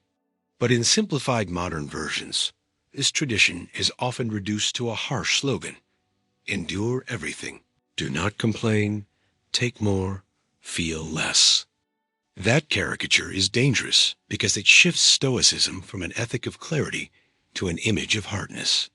Instead of wisdom, it praises emotional numbness. Instead of self-control, it admires emotional suppression. Instead of courage, it celebrates the ability to keep functioning even when something is breaking inside. A person begins to believe that asking for help is weakness, that recognizing pain is weakness, that admitting limits is weakness. The result is not moral greatness, but emotional hardening. Suffering by itself does not make anyone noble. It can deepen a person, mature them, and teach them yes. But it can also wound, harden, weaken, and distort them. Everything depends on how it is lived through, understood, and integrated into experience. Turning it into a measure of worth is a mistake because it confuses endurance with virtue. A person is not better because they have suffered more, not more truthful, not more worthy. Suffering does not automatically grant wisdom, just as enduring in silence does not prove moral superiority. This kind of glorification shows up in many areas of life. At work, when exhaustion becomes proof of commitment. In relationships, when staying in unfair situations is treated as a sign of love. In personal growth, when rest feels like guilt and vulnerability feels like shame. In all these cases, pain stops being something to understand and, when possible, relieve and starts becoming a badge of honor. The more someone sacrifices themselves, the more value they seem to have. But that logic is cruel because it legitimizes abuse and prevents care. A more honest reading of Stoicism would say something very different. It would say that there is dignity in facing the unavoidable with composure, but not in worshiping your own wounds. It would say that inner freedom does not mean denying pain, but refusing to let pain completely control your life. It would say that strength is not destroying yourself to prove endurance, but keeping clarity even in the middle of hardship. The Stoic wise person does not love suffering. They simply do not allow it to be the only thing that gives life its meaning. On top of that, glorifying pain can serve unjust systems. A society that admires too much the people who can endure everything may ask too little about why so many people are forced to endure so much in the first place. Instead of fixing inhuman conditions, it praises the resilience of those who survive them. Instead of changing what causes harm, it romanticizes the ones who put up with it. That reversal is morally serious because it shifts attention away from injustice and toward the individual's ability to tolerate it. Maturity does not lie in seeking suffering or making it part of your identity. It lies in recognizing that life includes real losses, frustrations, and pain without turning that into a cult. It lies in enduring what is necessary, changing what is possible, and not confusing wounds with merit. The problem with distorted versions of Stoicism is that they trade wisdom for rigidity and serenity for a performative kind of toughness. In the end, a valuable life is not the one that has suffered the most, but the one that has learned how to transform pain without worshiping it. There is nobility in endurance, but not in turning suffering into a required proof of worth. When pain becomes an ideal, the human being starts disappearing behind the mask of strength. And no philosophy worthy of that name should teach us to love what, so often, should instead be understood, cared for, and when possible, healed. Cynicism often looks like a sign of intelligence because it gives the impression that the person sees what others do not. The cynical person laughs at moral language, distrusts good intentions, mocks ideals, and tears down enthusiasm. Instead of seeming naive, they seem clear-eyed. Instead of sounding deceived, they sound immune. There is a kind of charm in this attitude because it offers a sense of superiority. Someone who mocks everything seems to suggest that nothing can manipulate them anymore. But that is exactly where the danger lies. Cynicism can begin as criticism and end as moral surrender. Contemporary reflection, inspired by Peter Sloterdijk, helps explain this point. In his analysis of cynical reason, he shows that modern cynicism is not simple ignorance or innocent falsehood. On the contrary, it is often a form of enlightened consciousness that knows very well what is wrong, sees the hypocrisy in systems, recognizes the hidden interests behind noble words, and still continues to cooperate with all of it. It is a form of lucidity without transformation. The person sees, but does not act, understands, but adjusts, criticizes, but remains fully functional within the very thing they criticize. That is the core of cynical reason, knowing and still going along with it. Not because everything has been solved, but because the person no longer believes that anything better is really possible. Cynicism then stops being just an intellectual attitude and becomes a form of existential self-protection. Mocking everything protects a person from disappointment. Making fun of ideals avoids the risk of committing to them. Reducing everything to self-interest, vanity, or power struggles keeps anything from making a real moral claim on us. The cynical person protects themselves from total disillusionment by becoming disillusioned in advance. The problem is that this attitude corrodes ethical life from the inside. A society cannot survive on correct diagnosis alone. It also needs some ability to take values, promises, and responsibilities seriously. When every public statement is met with automatic scorn, criticism stops distinguishing between what is false and what is true, between manipulation and sincerity, between hypocrisy and a real effort to do better.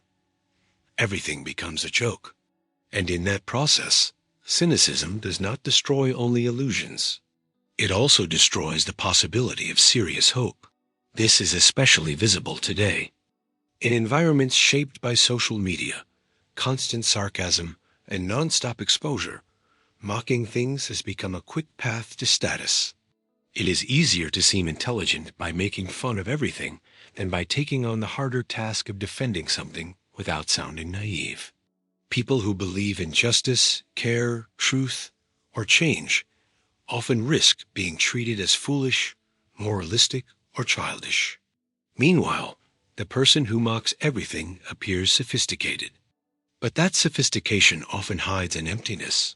It tears things down, but does not build. It exposes, but does not sustain. It laughs, but does not answer.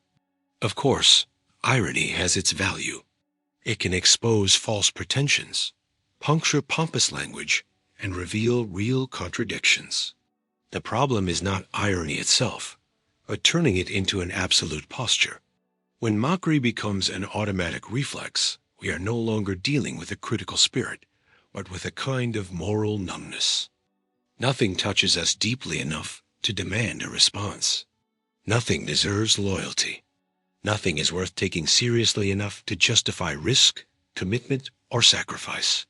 At that point, cynicism becomes an elegant form of surrender. Sloterdijk helps us see that the modern cynic is not necessarily someone cruel in a direct sense. Often, it is someone tired, disappointed, and trained to distrust before even examining. But that is exactly why the problem runs so deep. Moral surrender does not always come with open violence. Sometimes it comes with constant laughter. The person no longer believes it is worth trying, so they prefer the comfortable distance of someone who comments on everything without becoming truly involved in anything. Maybe real intelligence lies less in ridiculing everything and more in knowing how to distinguish what deserves to be dismantled from what deserves to be defended. A mature conscience is not one that never believes in anything, but one that has learned how to believe without giving in to naivete. When cynicism becomes an identity, a person may seem free from illusions, but may already have given up the moral task of living in the world with seriousness. And a society that turns that surrender into a sign of cleverness risks becoming sharp enough to recognize the fraud, but too weak to resist it. The idea of the enemy has a dangerous political appeal because it simplifies the world. Instead of dealing with complex conflicts, overlapping interests, moral ambiguity, and legitimate differences, it divides reality into two clear sides, us and them. On one side are those who belong, those who must be protected, those who represent order. On the other side are those who threaten, those who destabilize, those who must be neutralized. This logic seems rational precisely because it offers clarity in the middle of confusion. But that is exactly where the danger begins. When an opponent stops being someone you disagree with and becomes an enemy to be eliminated, cruelty finds its justification. Carl Schmitt understood, with great force, that politics is often organized around the distinction between friend and enemy. For him, this difference was not some small detail of public life, but its central core. Politics is defined, to a large extent, by the ability to identify who threatens the unity of a group and who belongs to it. This view has undeniable descriptive power. It recognizes that real conflicts exist and that political communities do not always live in rational harmony. The problem begins when this insight is turned into the highest standard, because at that point, politics stops being a space for mediation, debate, and tense coexistence among people who disagree, and becomes an arena for sovereign decisions about who deserves to remain and who can be sacrificed. That is why criticism of political decisionism is so important. When authority claims the power to define, in the name of emergency or unity, who the enemy is, it also gains an implied permission to suspend moral and legal limits. The enemy no longer appears as a disagreeing citizen, an uncomfortable opponent, or a legitimate competitor. Instead, that person is presented as an existential threat. And once someone is framed that way, everything becomes easier. Censorship, persecution, humiliation, exclusion, violence. Cruelty starts to look like caution. Dehumanization starts to look like self-defense. This mechanism is old, but also very current. Whenever public debate abandons the language of disagreement and adopts the language of moral elimination, the figure of the enemy begins to grow. The other person is no longer simply wrong, but is treated as inherently evil, contaminating, unworthy of being heard. Instead of answering their arguments, people try to mark their very existence as illegitimate. This shift is decisive because ethics depends in large part on the ability to recognize that even an opponent is still a human being. When that recognition disappears, moral imagination shrinks, and the suffering of the other no longer carries the same weight. Dehumanization also has a seductive psychological advantage. It excuses one's own violence. If the other person is an absolute enemy, then any harshness against them seems justified. Guilt becomes weaker. Scruples fade. Brutality presents itself as necessity. This is one of the most dangerous aspects of Schmitt's logic when it is read without critical limits. It tends to strengthen a political world in which decision matters more than justice, unity matters more than dignity, and conflict matters more than truth. But a decent society cannot live under that logic alone. Mature democracies require a different attitude, the ability to face real conflict without turning the other person into something less than human. That does not mean naivete, as if every disagreement could be reconciled or as if real threats did not exist. It simply means recognizing that a political opponent should not automatically be turned into an absolute moral enemy. There is a fundamental difference between resisting dangerous ideas and denying the humanity of the people who hold them. The idea of the enemy seems rational because it offers emotional order in a tense world. It gives fear a name, concentrates anxiety, and promises unity. But the price is usually far too high. When politics feeds on dehumanization, it may produce a more united community, but also one that is morally poorer and more cruel. And maybe one of the hardest tasks in public life is exactly this: to fight firmly without losing the ability to see, even in an opponent, someone who is still human. Because the moment that vision breaks is also the moment when cruelty begins to seem reasonable. We live in a time when efficiency has stopped being just a desirable quality and has started to function as a measure of human worth. Being productive, performing well, optimizing, delivering more in less time, all of this has become not only a practical demand, but almost a moral standard. The efficient person seems disciplined, admirable, necessary. Meanwhile, slowness, exhaustion, pause, hesitation, and even rest start to look like failures. And that is exactly where the myth of total efficiency begins. The belief that a good life is, above all, a life that can keep producing without stopping. Byung-Chul Han analyzes this reality with great precision when he talks about the achievement society. According to him, we have partly moved beyond a society organized only by external prohibition, the kind built around "you must," and entered a more seductive and more dangerous logic, the logic of "you can." At first, this seems liberating. It is no longer only about repression. Now it is about encouragement, autonomy, initiative, and self-improvement. The individual feels like the entrepreneur of their own life. But this new system comes with a high cost, because when the pressure is internalized, exploitation becomes deeper. The person no longer needs someone else to force them. They push themselves all the way to exhaustion. This is one of Han's strongest ideas. In the achievement society, the individual believes they are fulfilling themselves when, in many cases, they are simply wearing themselves out.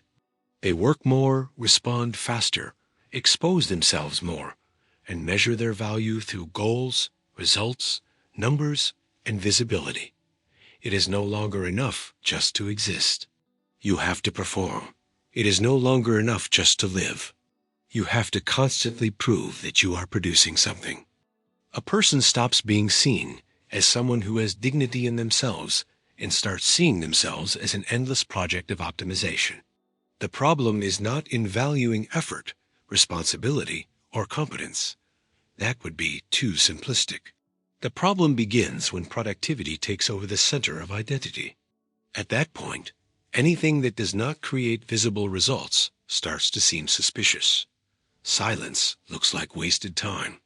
Contemplation looks unproductive. Rest feels like guilt. Human relationships can be reduced to networking. The body becomes a performance machine. The mind becomes a tool for maximization. And the soul, if we can still use that word, gets squeezed by the logic of constant usefulness. Han shows that this model does not produce only physical tiredness. It also produces psychological exhaustion, burnout, anxiety, a chronic feeling of inadequacy, the inability to stop, the difficulty of simply being. All of this is connected to a culture in which the individual never feels they have done enough. Since the pressure does not come only from outside but from within, it becomes harder to resist. The person exploits themselves in the name of their own freedom. And that is especially disturbing because oppression no longer looks like oppression. It looks like personal choice. The myth of total efficiency also weakens our understanding of what it means to be human. Not everything that has value can be measured. Friendship, listening, care, reflection, presence, grief, deep creation, inner growth. Many of the most important experiences in life do not follow the rhythm of productivity. They require time, slowness, vulnerability, and openness. A society that knows only how to admire performance runs the risk of losing exactly those things that cannot be accelerated without being damaged. And when efficiency becomes an absolute ideal, it can also justify subtle forms of cruelty. Tired people are treated as incapable. Slower people are discarded. Fragile people become inconvenient. Human value starts depending on output, performance, and adaptability. In that kind of world, being someone matters less than functioning well. And that reveals the violence hidden behind the cult of performance. A person is valued for what they produce, not for what they are. Byung-Chul Han's criticism matters because it breaks apart the fantasy that more performance always means more fulfillment. Sometimes it means nothing more than deeper exhaustion. Sometimes it means a life so busy functioning that it no longer has time to ask what any of it is for. And maybe that is the most important question. Efficiency is good when it serves life. It becomes destructive when life itself has to bow down to it. The idea that knowledge automatically produces virtue is one of the most seductive beliefs in the history of thought. It begins with a beautiful intuition. If people truly knew what is good, then they would act well. Moral error, in that case, would be the result of ignorance, confusion, or lack of clarity. This hope appears strongly as early as Socrates, who believed that no one does evil willingly in the deepest sense. A person who acts badly has, in some way, failed to truly understand what is good. There is something noble in that view, because it trusts in the transforming power of truth. But historical experience has cast a difficult shadow over that belief. Educated, cultured, sophisticated, and intellectually brilliant human beings have also been fully capable of cruelty. So the issue is not about rejecting knowledge, but about refusing to idealize it in a naive way. Knowing more does not automatically mean being better. A person can master moral theories and still act selfishly. They can understand complex philosophical systems and still humiliate, exploit, or lie. They can have refined education and still keep a morally distorted soul. The history of the 20th century offers dramatic examples of this. Violent regimes were not sustained only by ignorant people. There were educated bureaucrats, skilled technicians, trained lawyers, informed doctors, brilliant engineers, and sophisticated intellectuals cooperating with structures of oppression. In those cases, knowledge did not prevent barbarity.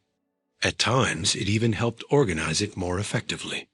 This contrast forces us to think more carefully.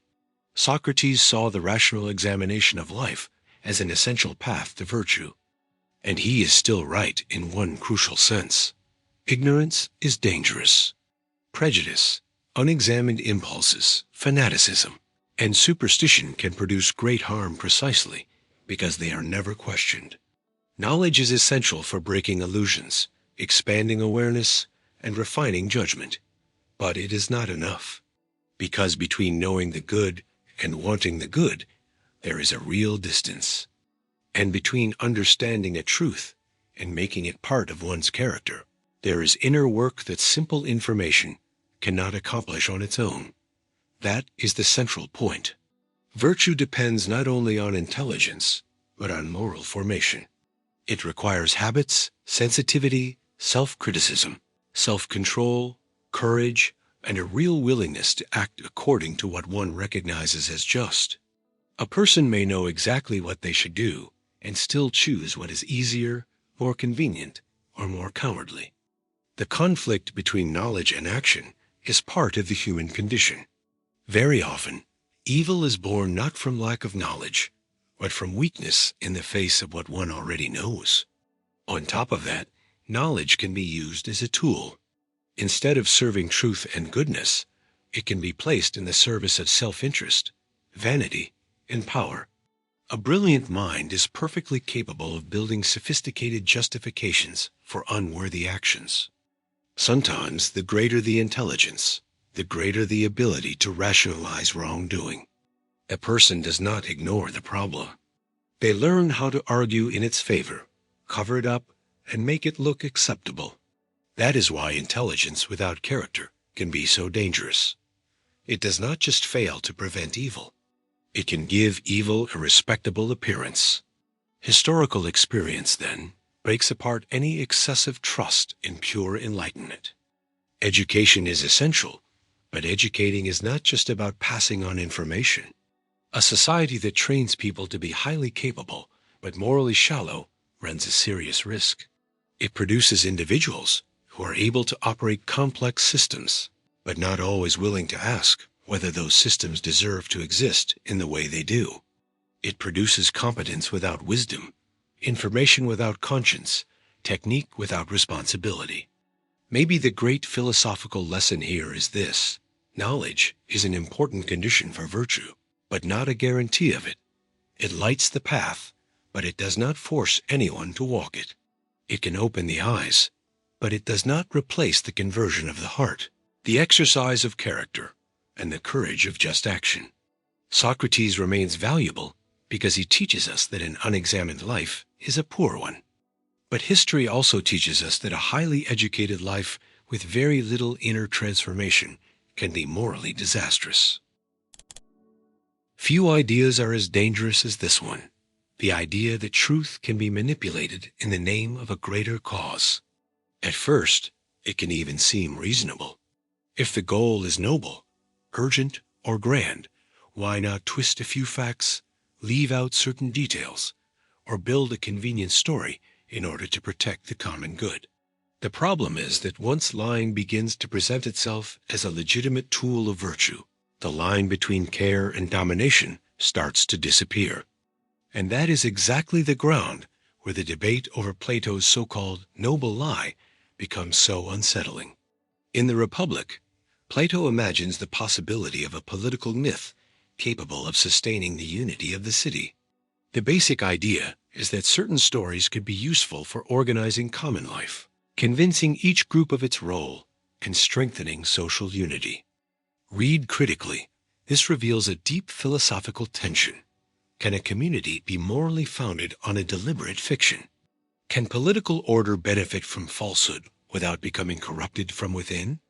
The question is not simple, because Plato is not defending an ordinary lie for private gain, but suggesting a narrative that would supposedly serve the whole. And that is exactly where the danger lies.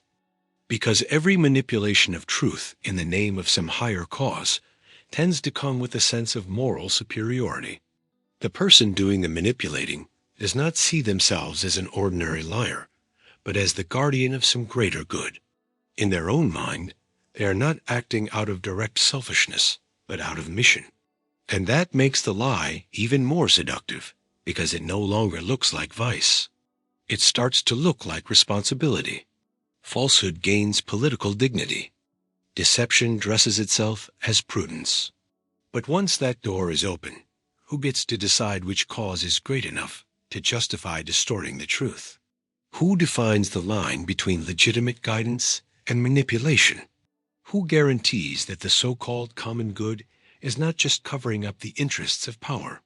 History shows that almost every authoritarian project has found some elevated reason to lie.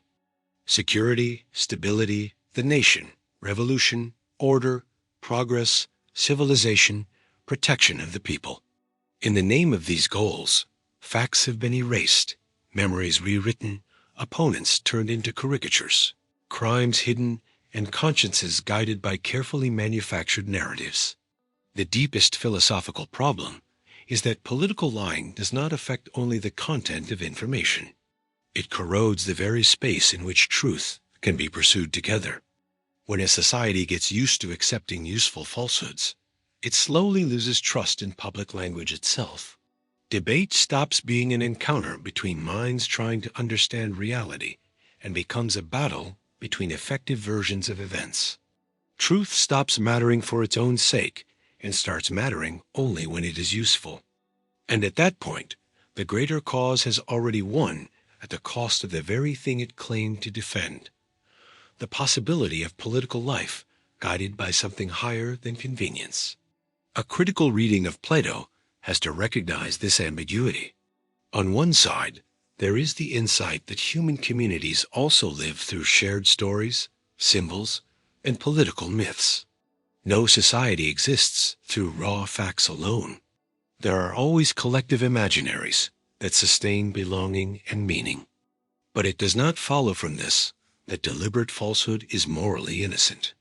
The step from symbol to manipulation is decisive. When authority claims the right to lie to people for their own good, it has already started treating them not as citizens, but as material to be guided. That paternalism is one of the most dangerous cores of truth manipulation. It assumes that some people know too much, and therefore have the right to manage the ignorance of others. The people are supposed to believe. The rulers are the ones who know. Some receive the story. Others control its construction. It is a deeply unequal structure because it gives some the privilege of lucidity while condemning others to live inside useful fictions. And no truly just community can accept that division without concern.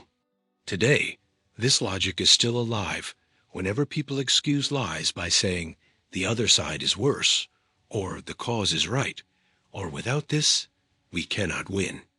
In those moments, manipulation looks tactical, temporary, necessary, but it leaves lasting damage. Anyone who learns to lie for the sake of good quickly gets used to lying for the sake of power. And anyone who accepts being deceived for a noble reason soon loses the standard needed to resist less noble deceptions. Truth is too fragile to be treated like a disposable tool. A just cause that depends systematically on lies has already begun to deform itself. And maybe the most important lesson is this: it is not enough to ask whether a narrative is useful. We also have to ask whether it respects the dignity of people who deserve to know reality, not just the version that someone decided was convenient to offer them. Because every time truth is manipulated in the name of a greater good, the danger is not only getting the facts wrong, it is corrupting the very idea of justice that was supposedly being protected. The dream of a society without conflict seems, at first, deeply appealing. Who would not want to live in a world without polarization, exhausting disputes, clashes of interest, or moral and political confrontation? The image is seductive because it connects peace with total harmony. But there is a serious problem with this fantasy. Conflict is not just an accident of collective life. It is part of human plurality itself. And when a society starts treating every disagreement as something that should completely disappear, it begins making room for subtle and sometimes brutal forms of authoritarianism. This is exactly the point that Chantal Mouffe helps us understand with great clarity. In her critique of absolute consensus, she argues that politics cannot be reduced to the rational management of interests that have already been reconciled. Human societies are made up of values, identities, projects, and worldviews that often clash. These are not just misunderstandings that would disappear with enough information or goodwill. There are real, legitimate, and unavoidable conflicts. According to Mouffe, the mistake lies in imagining that a mature democracy would be one that eliminates antagonism in the name of final unity. This critique is decisive because it exposes a dangerous illusion. The idea that complete consensus would be the highest form of political civilization. In practice, when a system begins to want too much agreement, it starts seeing disagreement not as a normal part of freedom, but as a flaw to be corrected. Dissent becomes more disturbing than injustice. disagreement starts to look like a threat to stability. And little by little, the public sphere stops being a legitimate arena for confrontation between rival positions and becomes a place where only certain voices seem acceptable. Moff makes an important distinction between antagonism and agonism. Antagonism treats the other as an enemy to be destroyed. Agonism, by contrast, recognizes the opponent as someone with whom there is intense disagreement, but within a shared horizon that still preserves the legitimacy of that disagreement. A living democracy does not eliminate conflict. It transforms it. It does not demand uniformity, but creates institutions and practices capable of containing violence without abolishing struggle. The problem with the dream of total consensus is that it often does not know how to deal with deep disagreement, and therefore feels the temptation to silence it. History shows how easily this logic can slide into authoritarianism. Regimes that presented themselves as the true representatives of the people's unity almost always distrusted real plurality. In the name of cohesion, they repressed opponents. In the name of harmony, they censored criticism. In the name of the common good, they suffocated difference. When conflict is seen as something illegitimate in itself, any dissenting voice risks being treated as sabotage. And then power begins to feel justified in restoring order through increasingly harsh means. This risk does not exist only in extreme regimes. It can also appear in democratic environments whenever impatience with the complexity of public debate begins to grow. There are moments when people want social peace so badly that they begin rejecting politics itself, as if the ideal would be a perfectly adjusted society with no visible friction. But a community without disagreement may not be more just. It may simply have learned to repress more effectively what runs through it. To want to eliminate conflict is to want to eliminate something that belongs to freedom itself. Free human beings disagree. They have different priorities, different experiences, and values that remain in tension. That can be tiring, but it is also a sign of vitality. Authoritarianism begins precisely when that vitality starts being seen as a pathology. Moff's lesson is deeply democratic. We should not dream of the end of conflict, but of fairer ways of living through it. The goal is not to create a society without antagonisms, but to prevent disagreement from turning into a war of destruction. Wherever everyone seems to agree too easily, it is wise to be suspicious, because very often, the silence of conflict is not true peace, but only the muffled sound of freedom being pushed out of the public scene. The idea of inevitable progress is one of the most seductive beliefs of modernity. At its core, it says that history is moving towards something better, that the future naturally leans toward advancement, and that, despite setbacks, humanity is following an upward path toward more reason, more freedom, and more development. This view is comforting because it gives meaning to historical suffering. If tomorrow will necessarily be better, then today's pain can start to look like a harsh but justified stage along the way. And that is exactly where the danger lies. When the future is treated as a guaranteed promise, violence in the present easily starts to look like a necessary price. Walter Benjamin was one of the great critics of this illusion. In his reflections on history, he challenges the linear idea of progress, the belief that time moved forward is a continuous march of improvement. For Benjamin, this kind of confidence blinds us to the defeated, the crushed, the people sacrificed in the name of a triumphant narrative. A version of history told as progress tends to celebrate achievements, technologies, revolutions, and transformations, but often hides the human wreckage left behind along the way. And a philosophy that refuses to look at that wreckage has already begun to lose its humanity. Benjamin offers a powerful image when he speaks of the angel of history, inspired by a painting by Paul Klee. This angel looks at the past and sees not a harmonious sequence of advances, but one single catastrophe piling ruin upon ruin. What we call progress in this reading is often the very storm that keeps pushing everything forward while the debris piles up at humanity's feet. The force of this image lies in how it breaks apart historical innocence. The future may bring novelty, but novelty is not the same as redemption. Movement is not the same as justice. The problem with the belief in inevitable progress is that it can become morally numbing. When people believe too strongly that the course of history will eventually redeem present suffering, it becomes easier to accept concrete cruelty as part of some larger process. In the name of a more just future society, present abuses are tolerated. In the name of development, populations are discarded. In the name of modernization, cultures are crushed. In the name of a coming revolution, real lives become expendable. The promise of tomorrow then becomes an alibi for the harshness of today. This logic has appeared many times in modern politics.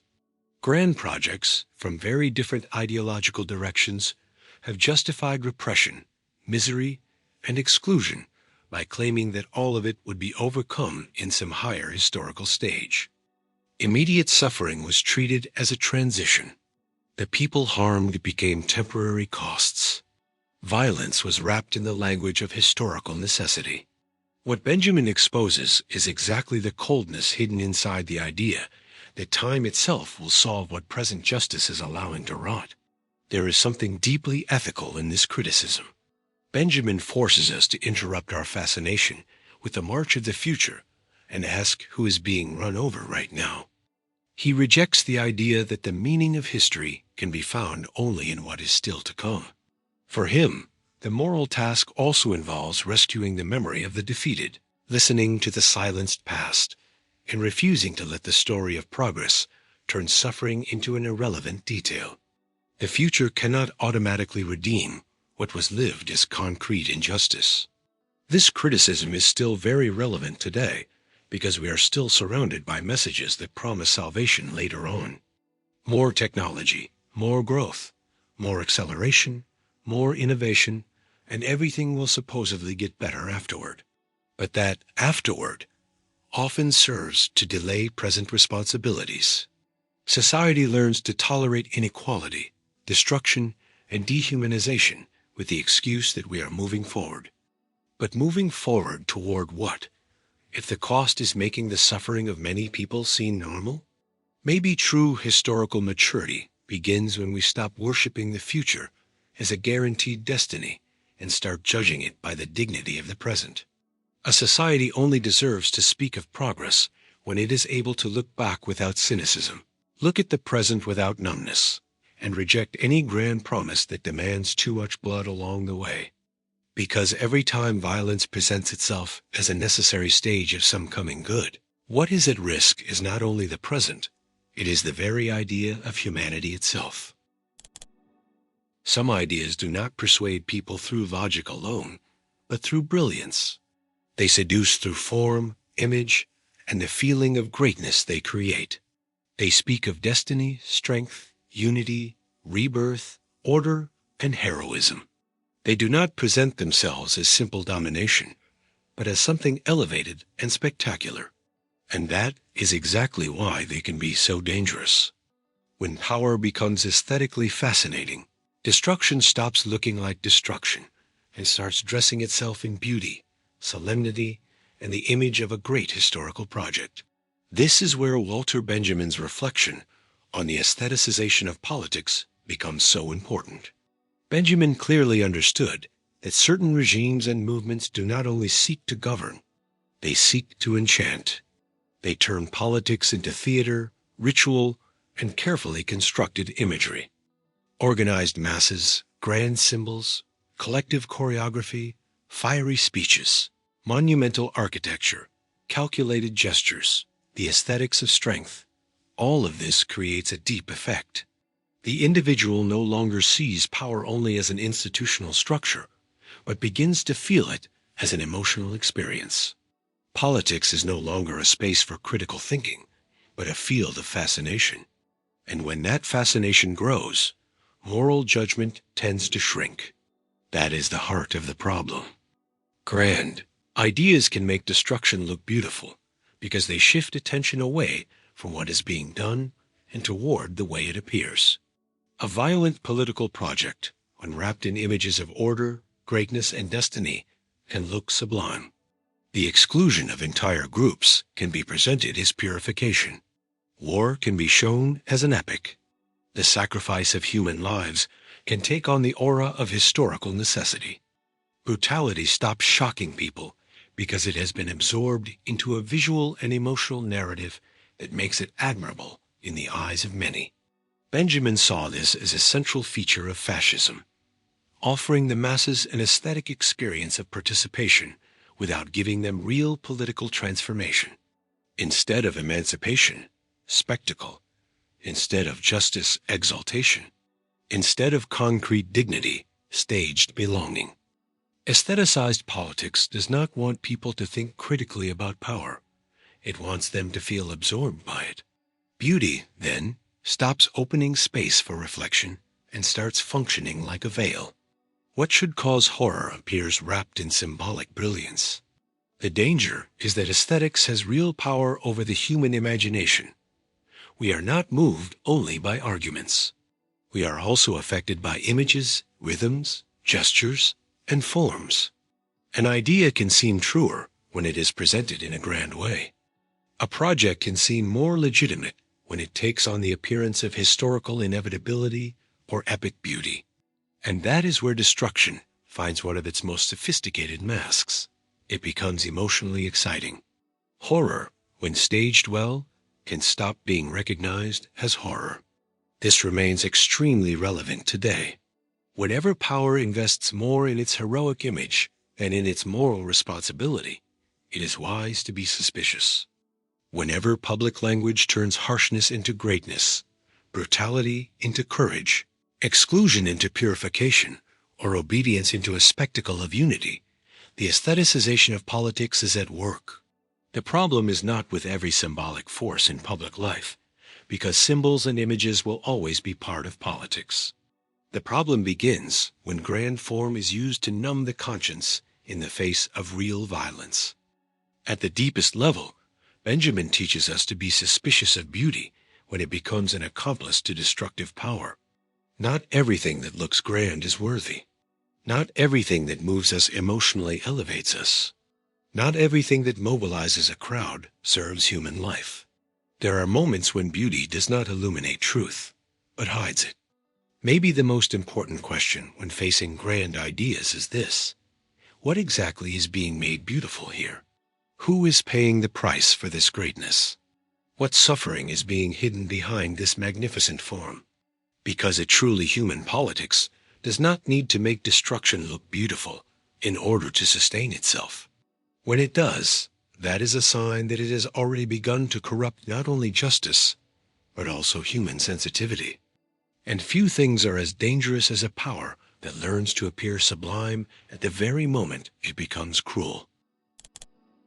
There is a logic that is very present in the modern world, which, at first glance, seems merely practical, looking at people based on the usefulness they offer.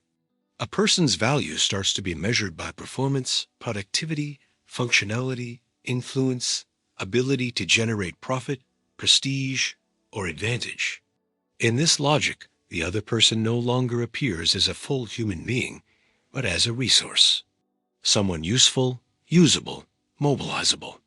And that is exactly where one of the quietest forms of dehumanization begins, when human beings stop being recognized as ends in themselves and start being treated as instruments.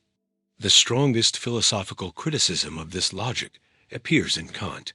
In his Ethics, especially in the formulation of the categorical imperative, he says that the human being must always be treated as an end and never merely as a means. That word, merely, is decisive. Because in life together, it is inevitable that we make use of one another's abilities in reciprocal relationships. A teacher teaches, a doctor treats patients, a worker performs a function, a friend helps, a colleague cooperates. The problem is not being part of relationships in which we are useful. The problem begins when usefulness becomes the whole way we see the other person. For Kant, every person has dignity, and dignity has no price. What has a price can be exchanged, replaced, calculated. What has dignity demands unconditional respect. That means no project, no matter how efficient or advantageous it may seem, can justify using a person as nothing more than a tool for some outside goal. When someone is treated merely as a means, their autonomy no longer matters. Their inner life, their freedom, their condition as a moral subject are lowered in the name of a function. This criticism remains deeply relevant today. It is enough to notice how often the contemporary world evaluates people almost exclusively by their ability to serve larger systems. In the labor market, individuals can be reduced to performance numbers. In politics, entire populations can be seen as masses to be used. On social media, people become metrics, audiences, engagement, reach. In personal relationships, someone may be kept around for emotional convenience, status, or material benefit, without any real recognition of their humanity. In all these cases, the question stops being, "Who is this person?" and becomes, "What are they useful for?" What is most dangerous about this logic is how normal it seems. Treating people as resources does not always come with open violence. Very often, it happens in elegant, bureaucratic, efficient ways. A company talks about optimizing human capital. An institution manages lives with statistical coldness. A relationship continues only as long as it offers some personal advantage. Everything seems functional. But behind that functionality, a deep moral impoverishment may be taking place. The disappearance of genuine respect for the other person as a unique human being. When instrumental logic takes over, human bonds begin to decay. Care becomes strategy. Listening becomes technique. Friendship becomes networking. Education becomes training. The body becomes an asset. Old age becomes obsolescence. Fragility becomes an inconvenience. In a society like this, human value tends to depend on measurable usefulness. And that is devastating, because a person's dignity does not increase when they produce more, nor does it decrease when they are fragile, sick, tired, or unproductive. Kant offers a radical moral antidote here. To treat the other person as an end means recognizing that they are not in the world to serve my purpose. It means accepting that there is in them a freedom that does not belong to me, an inner life I cannot reduce, a dignity that cannot be absorbed into any calculation. That requires limits. It requires holding back the constant temptation to use, exploit, mobilize, and discard. At the deepest level, a civilization reveals its ethical level by the way it treats those who no longer perform, no longer serve, no longer produce, or no longer immediately strengthen its goals. If a human being is worth something only as long as they function, then we are no longer talking about dignity, but about usefulness. That is why turning people into instruments is not just a failure of sensitivity. It is a deep corruption of moral life. Because the moment the other person is seen only as a resource is also the moment we begin to lose the ability to recognize them as someone like ourselves. And without that recognition, life together may continue, but it stops being fully human. One of the most dangerous ideas in history is the belief that certain inequalities not only exist, but are natural, reasonable, and unavoidable. When a hierarchy manages to present itself that way, it stops looking like violence and starts looking like order. The privileged seem to be simply occupying their rightful place. The subordinated seem to be merely fulfilling a role that supposedly belongs to them by nature. And that is exactly when inequality becomes hardest to fight, when it is no longer seen as a historical construction, but as an almost obvious structure of the world. This problem appears in an important way in historical readings of Aristotle, especially when he discusses slavery and the hierarchical organization of the polis.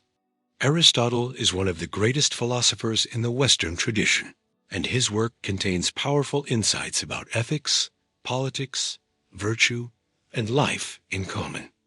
But precisely because of his intellectual greatness, it becomes even more necessary to read his limits critically.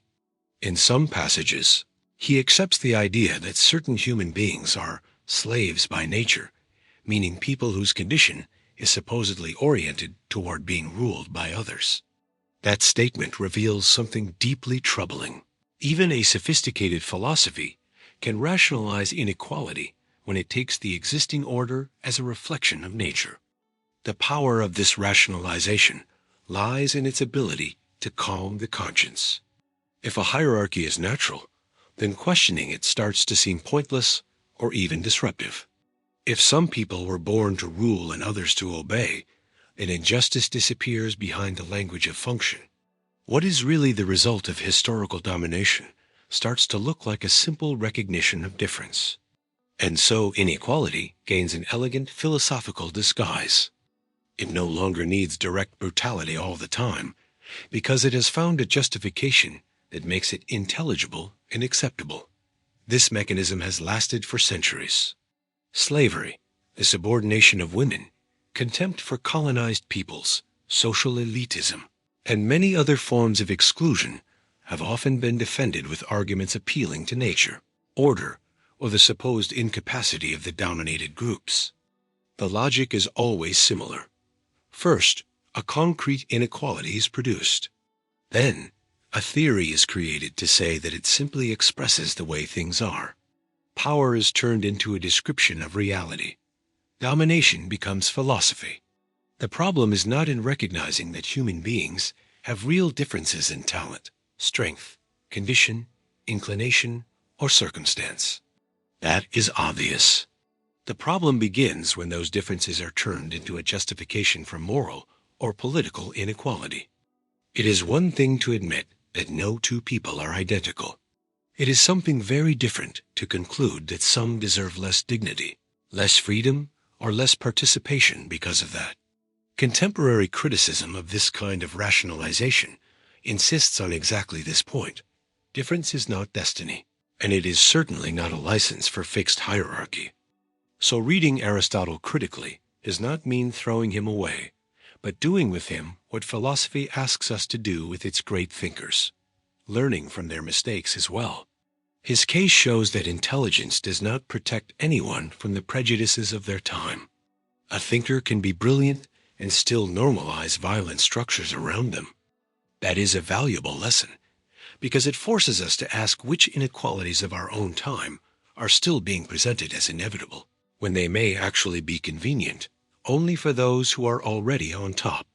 Today, this rationalization is still alive in more subtle forms. It appears when poverty is treated as nothing more than individual failure, when extreme inequality is seen as the natural result of merit, when certain groups are viewed as less fit to decide, lead, or fully participate in public life, when inherited privilege disguises itself as natural superiority. In all these cases, hierarchy tries to appear neutral, almost natural, as if it were simply a reflection of reality and not the result of historical power relations. Philosophical criticism is necessary precisely to break that spell. It reminds us that what seems inevitable was often built, maintained, and justified by very concrete interests. And it also reminds us that no social order is morally legitimate just because it is old, stable, or functional. The promise of total security always sounds seductive because it speaks directly to human fear. When threats grow, whether violence, terrorism, political instability, or social disorder, almost everyone feels tempted to trade a little freedom for more protection. This is exactly why Hobbes's reflection remains so powerful. In Leviathan, he begins with the conviction that the fear of violent death leads individuals to accept a strong sovereign power capable of containing chaos and guaranteeing peace. The logic is understandable. In the face of extreme insecurity, authority seems less like a problem and more like a salvation. The critical point begins when this legitimate need for protection turns into an unlimited promise. Because total security is an impossible idea, and for that very reason, a deeply dangerous one. Since it can never be fully achieved, it justifies the constant expansion of control, surveillance, and obedience. There will always be a new threat, a new risk, a new reason to demand more sacrifice of freedom. The citizen then begins to live in a strange condition, feeling protected but becoming less and less the owner of their own life. A critical reading of Hobbes helps us see this danger. His great insight was to show that politics is born not only from high ideals, but also from fear. The problem is that an order built too heavily on fear tends to treat freedom as a dangerous luxury. Conflict starts to look like disorder. Disagreement looks like a threat. Criticism looks like weakness in the system.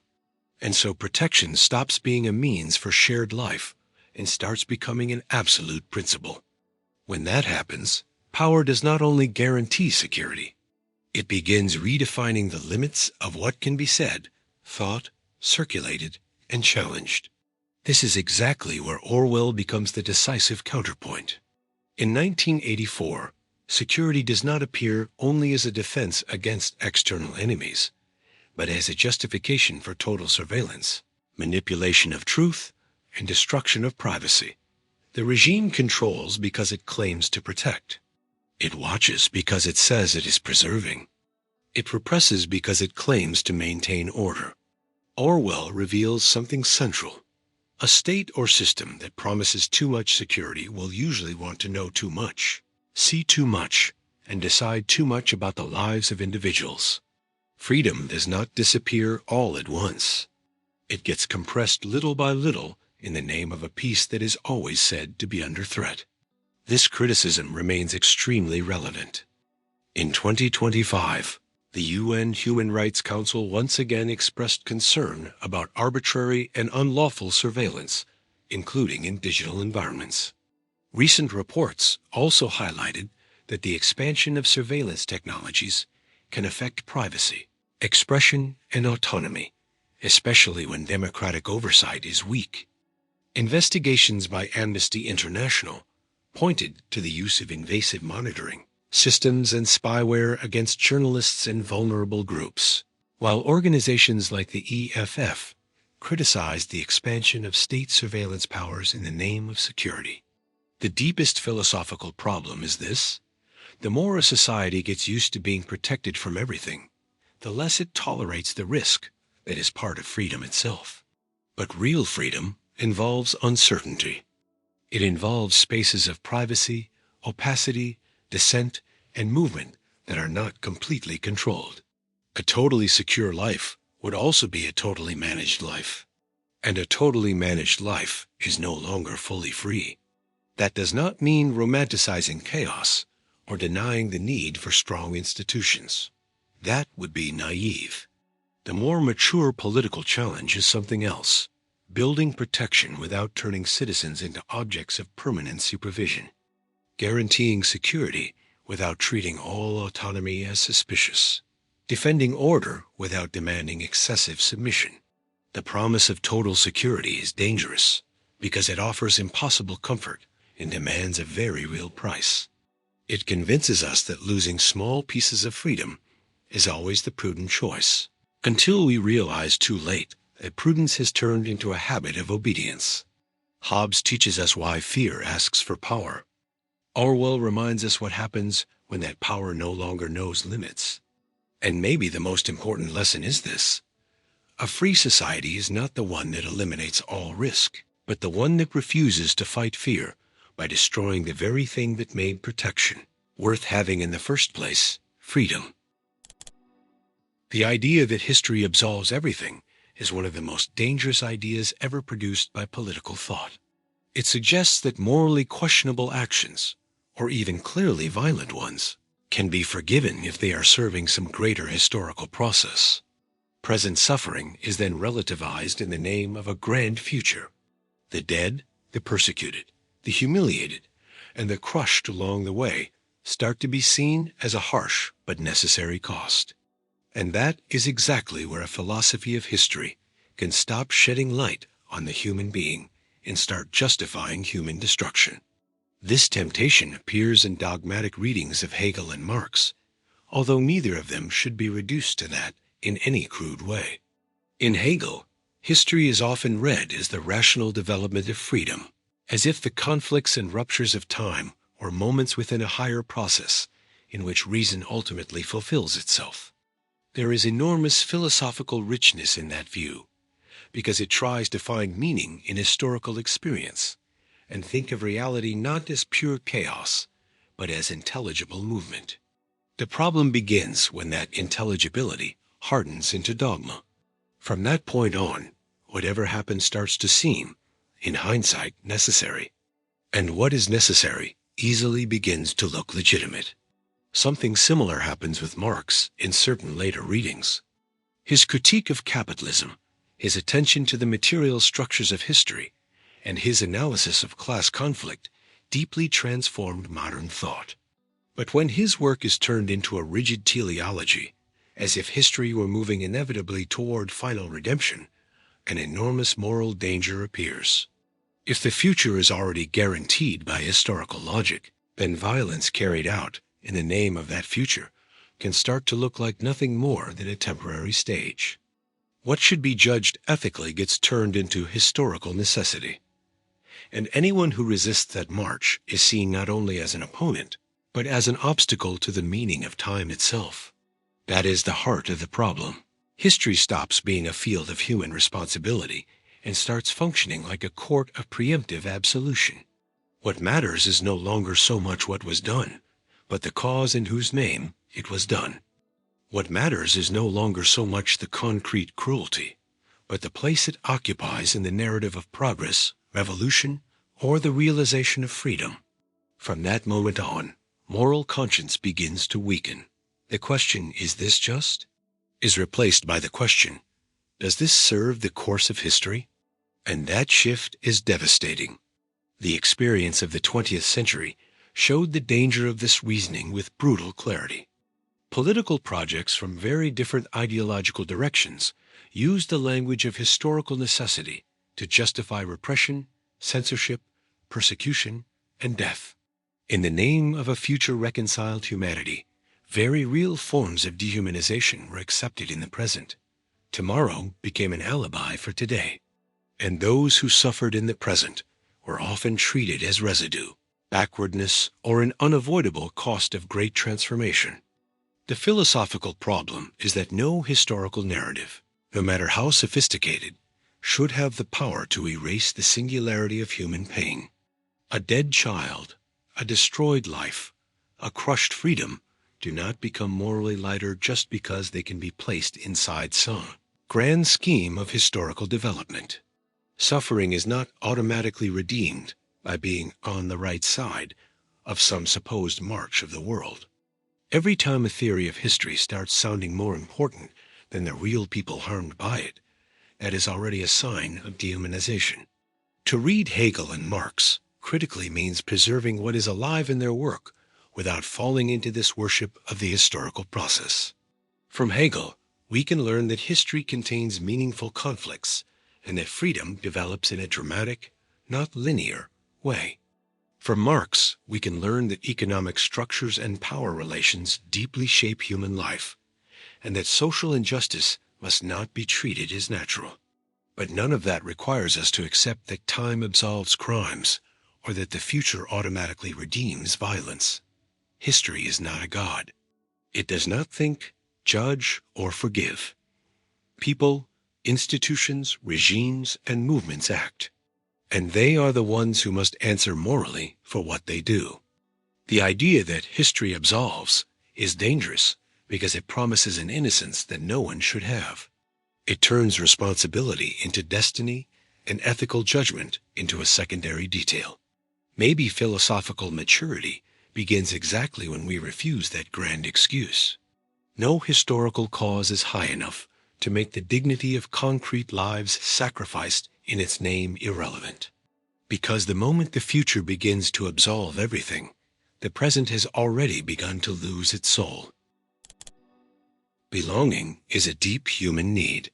No one lives without reference points, without bonds, without some form of identity that helps answer the question of who they are and where they speak from.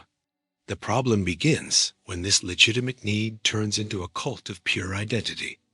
At that point, belonging no longer means sharing a history, an experience, or a struggle, but drawing a rigid line between those who are recognized as legitimate and those who start to be seen as threats, contamination, or intrusion.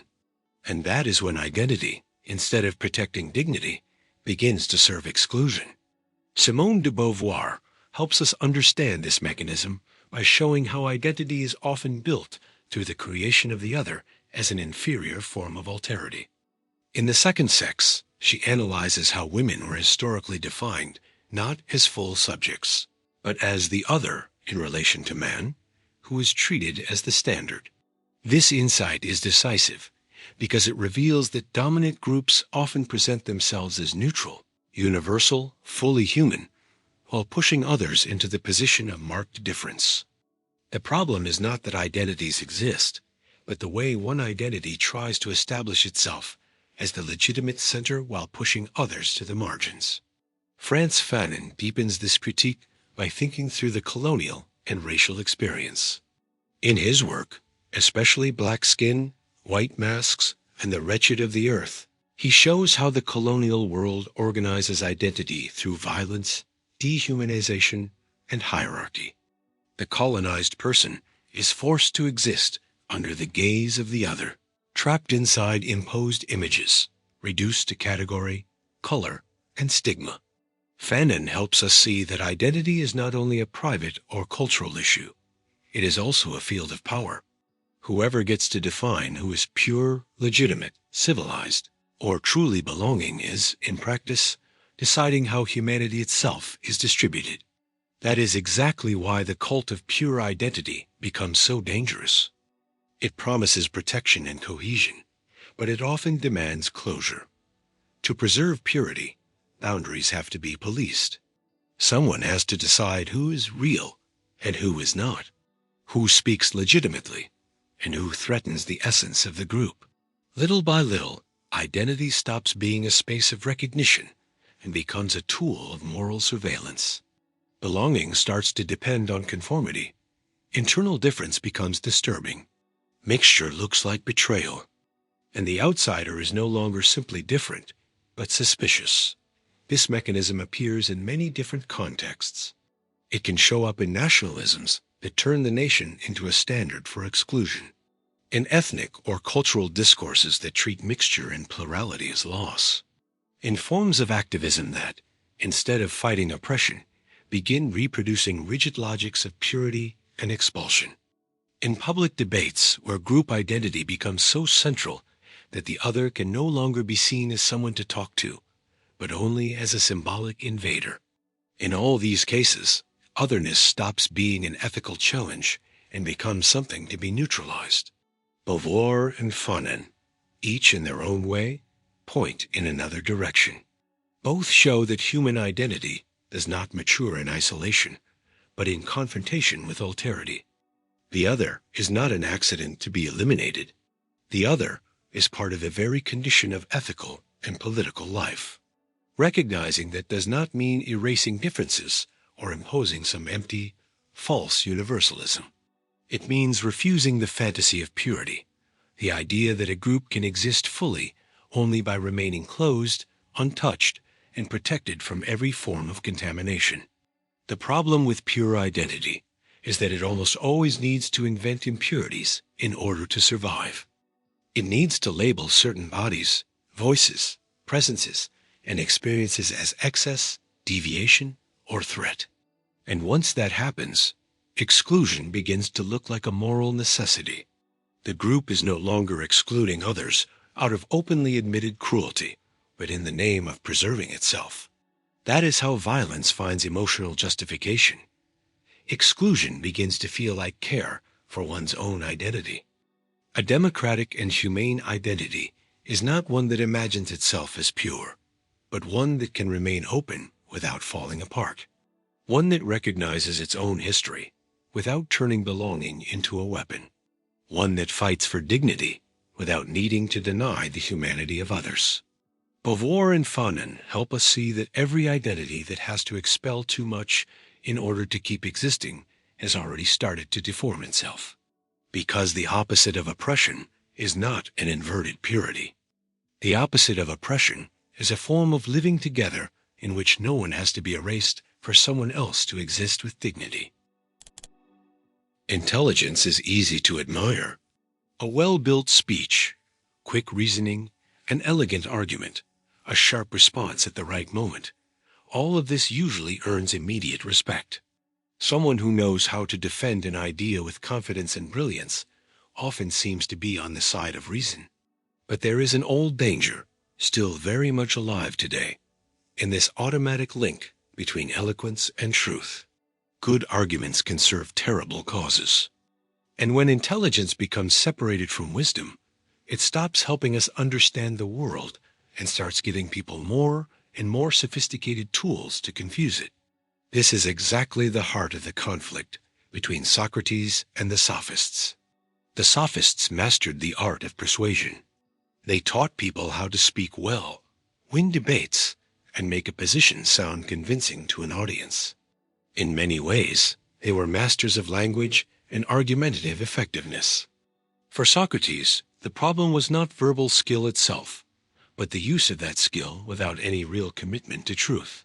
When the main goal stops being the search for what is just, good, and true, and becomes simply convincing others, intelligence runs the risk of turning into a technique of manipulation. Socrates represented the opposite position. He did not try to impress people with style, but to examine the content of ideas. His method was uncomfortable because it broke apart ideas that sounded too certain or too polished. He asked what each word really meant, tested the consistency of arguments, and exposed contradictions hidden beneath the appearance of confidence. The great Socratic lesson is this: sounding true is not the same as being true. And that difference, which may seem abstract, is one of the most decisive in moral and political life, because the appearance of truth is extremely powerful. An unjust cause, when packaged well, can sound rational. A cruel speech, when covered in logic, can seem necessary. A lie, when presented with clarity, confidence, and sophistication, can win support more easily than a truth that is poorly expressed. Intelligence without wisdom works exactly in that space. It knows how language works, understands the emotions of the audience, notices the weaknesses of the opponent, and organizes all of that efficiently. The problem is that formal excellence does not guarantee moral greatness. History is full of examples of this. Authoritarian regimes, exclusionary ideologies, systems of domination, and structures of exploitation almost never presented themselves as openly absurd. They came with elaborate justifications, refined theories, seductive speeches, and elegant rationalizations. There were always very intelligent people defending what should never have been defended. And that should teach us humility. The ability to argue well is not proof of virtue. Sometimes it is only proof of skill. This danger is still very present today. In contemporary public debate, people are often valued more for winning than for thinking honestly. The logic of performance rewards quick answers, striking phrases, humiliating takedowns, and rhetorical superiority. In that kind of atmosphere, the search for truth can seem too slow, too uncertain, too modest. But truth rarely arrives with the instant shine of effective rhetoric. It demands examination, patience, a willingness to correct yourself, and openness to discomfort. That is where wisdom comes in. Wisdom is not the absence of intelligence. It is intelligence guided by a higher standard. It is the ability to use reason not only to defend a position, but to judge whether that position is even worthy of being defended. It is the strength to recognize that not every convincing argument is just, and not every rhetorical victory is a moral victory. Wisdom knows that language is power, and for that very reason, it treats that power with responsibility. That is why intelligence without wisdom is dangerous. Not because it thinks too little, but because it thinks a great deal without asking what it is serving. A sharp mind can open paths toward justice, but it can also build bridges toward lies, cruelty, and illusion. Socrates reminds us that real thinking is not simply about arguing well. It is about submitting our own intelligence to the hardest test of all, not being dazzled only by the power of words, but remaining faithful to what those words are supposed to serve, the truth. Thank you for staying until the end, and for taking the time to think deeply, calmly, and courageously about ideas that often seem brilliant on the surface, but hide enormous dangers when they are not examined seriously. If this video made you think, truly challenged you, or helped you see these issues from a new angle, subscribe to the channel. It really strengthens the work and helps this content reach more people who also want to reflect more deeply in the middle of so much rush and superficiality. Also leave a like, because that shows the platform that this kind of content deserves to be shown to more people. Share this video with someone who enjoys philosophy, social criticism, and debates that go beyond the obvious. And of course, I'd really like to hear from you in the comments.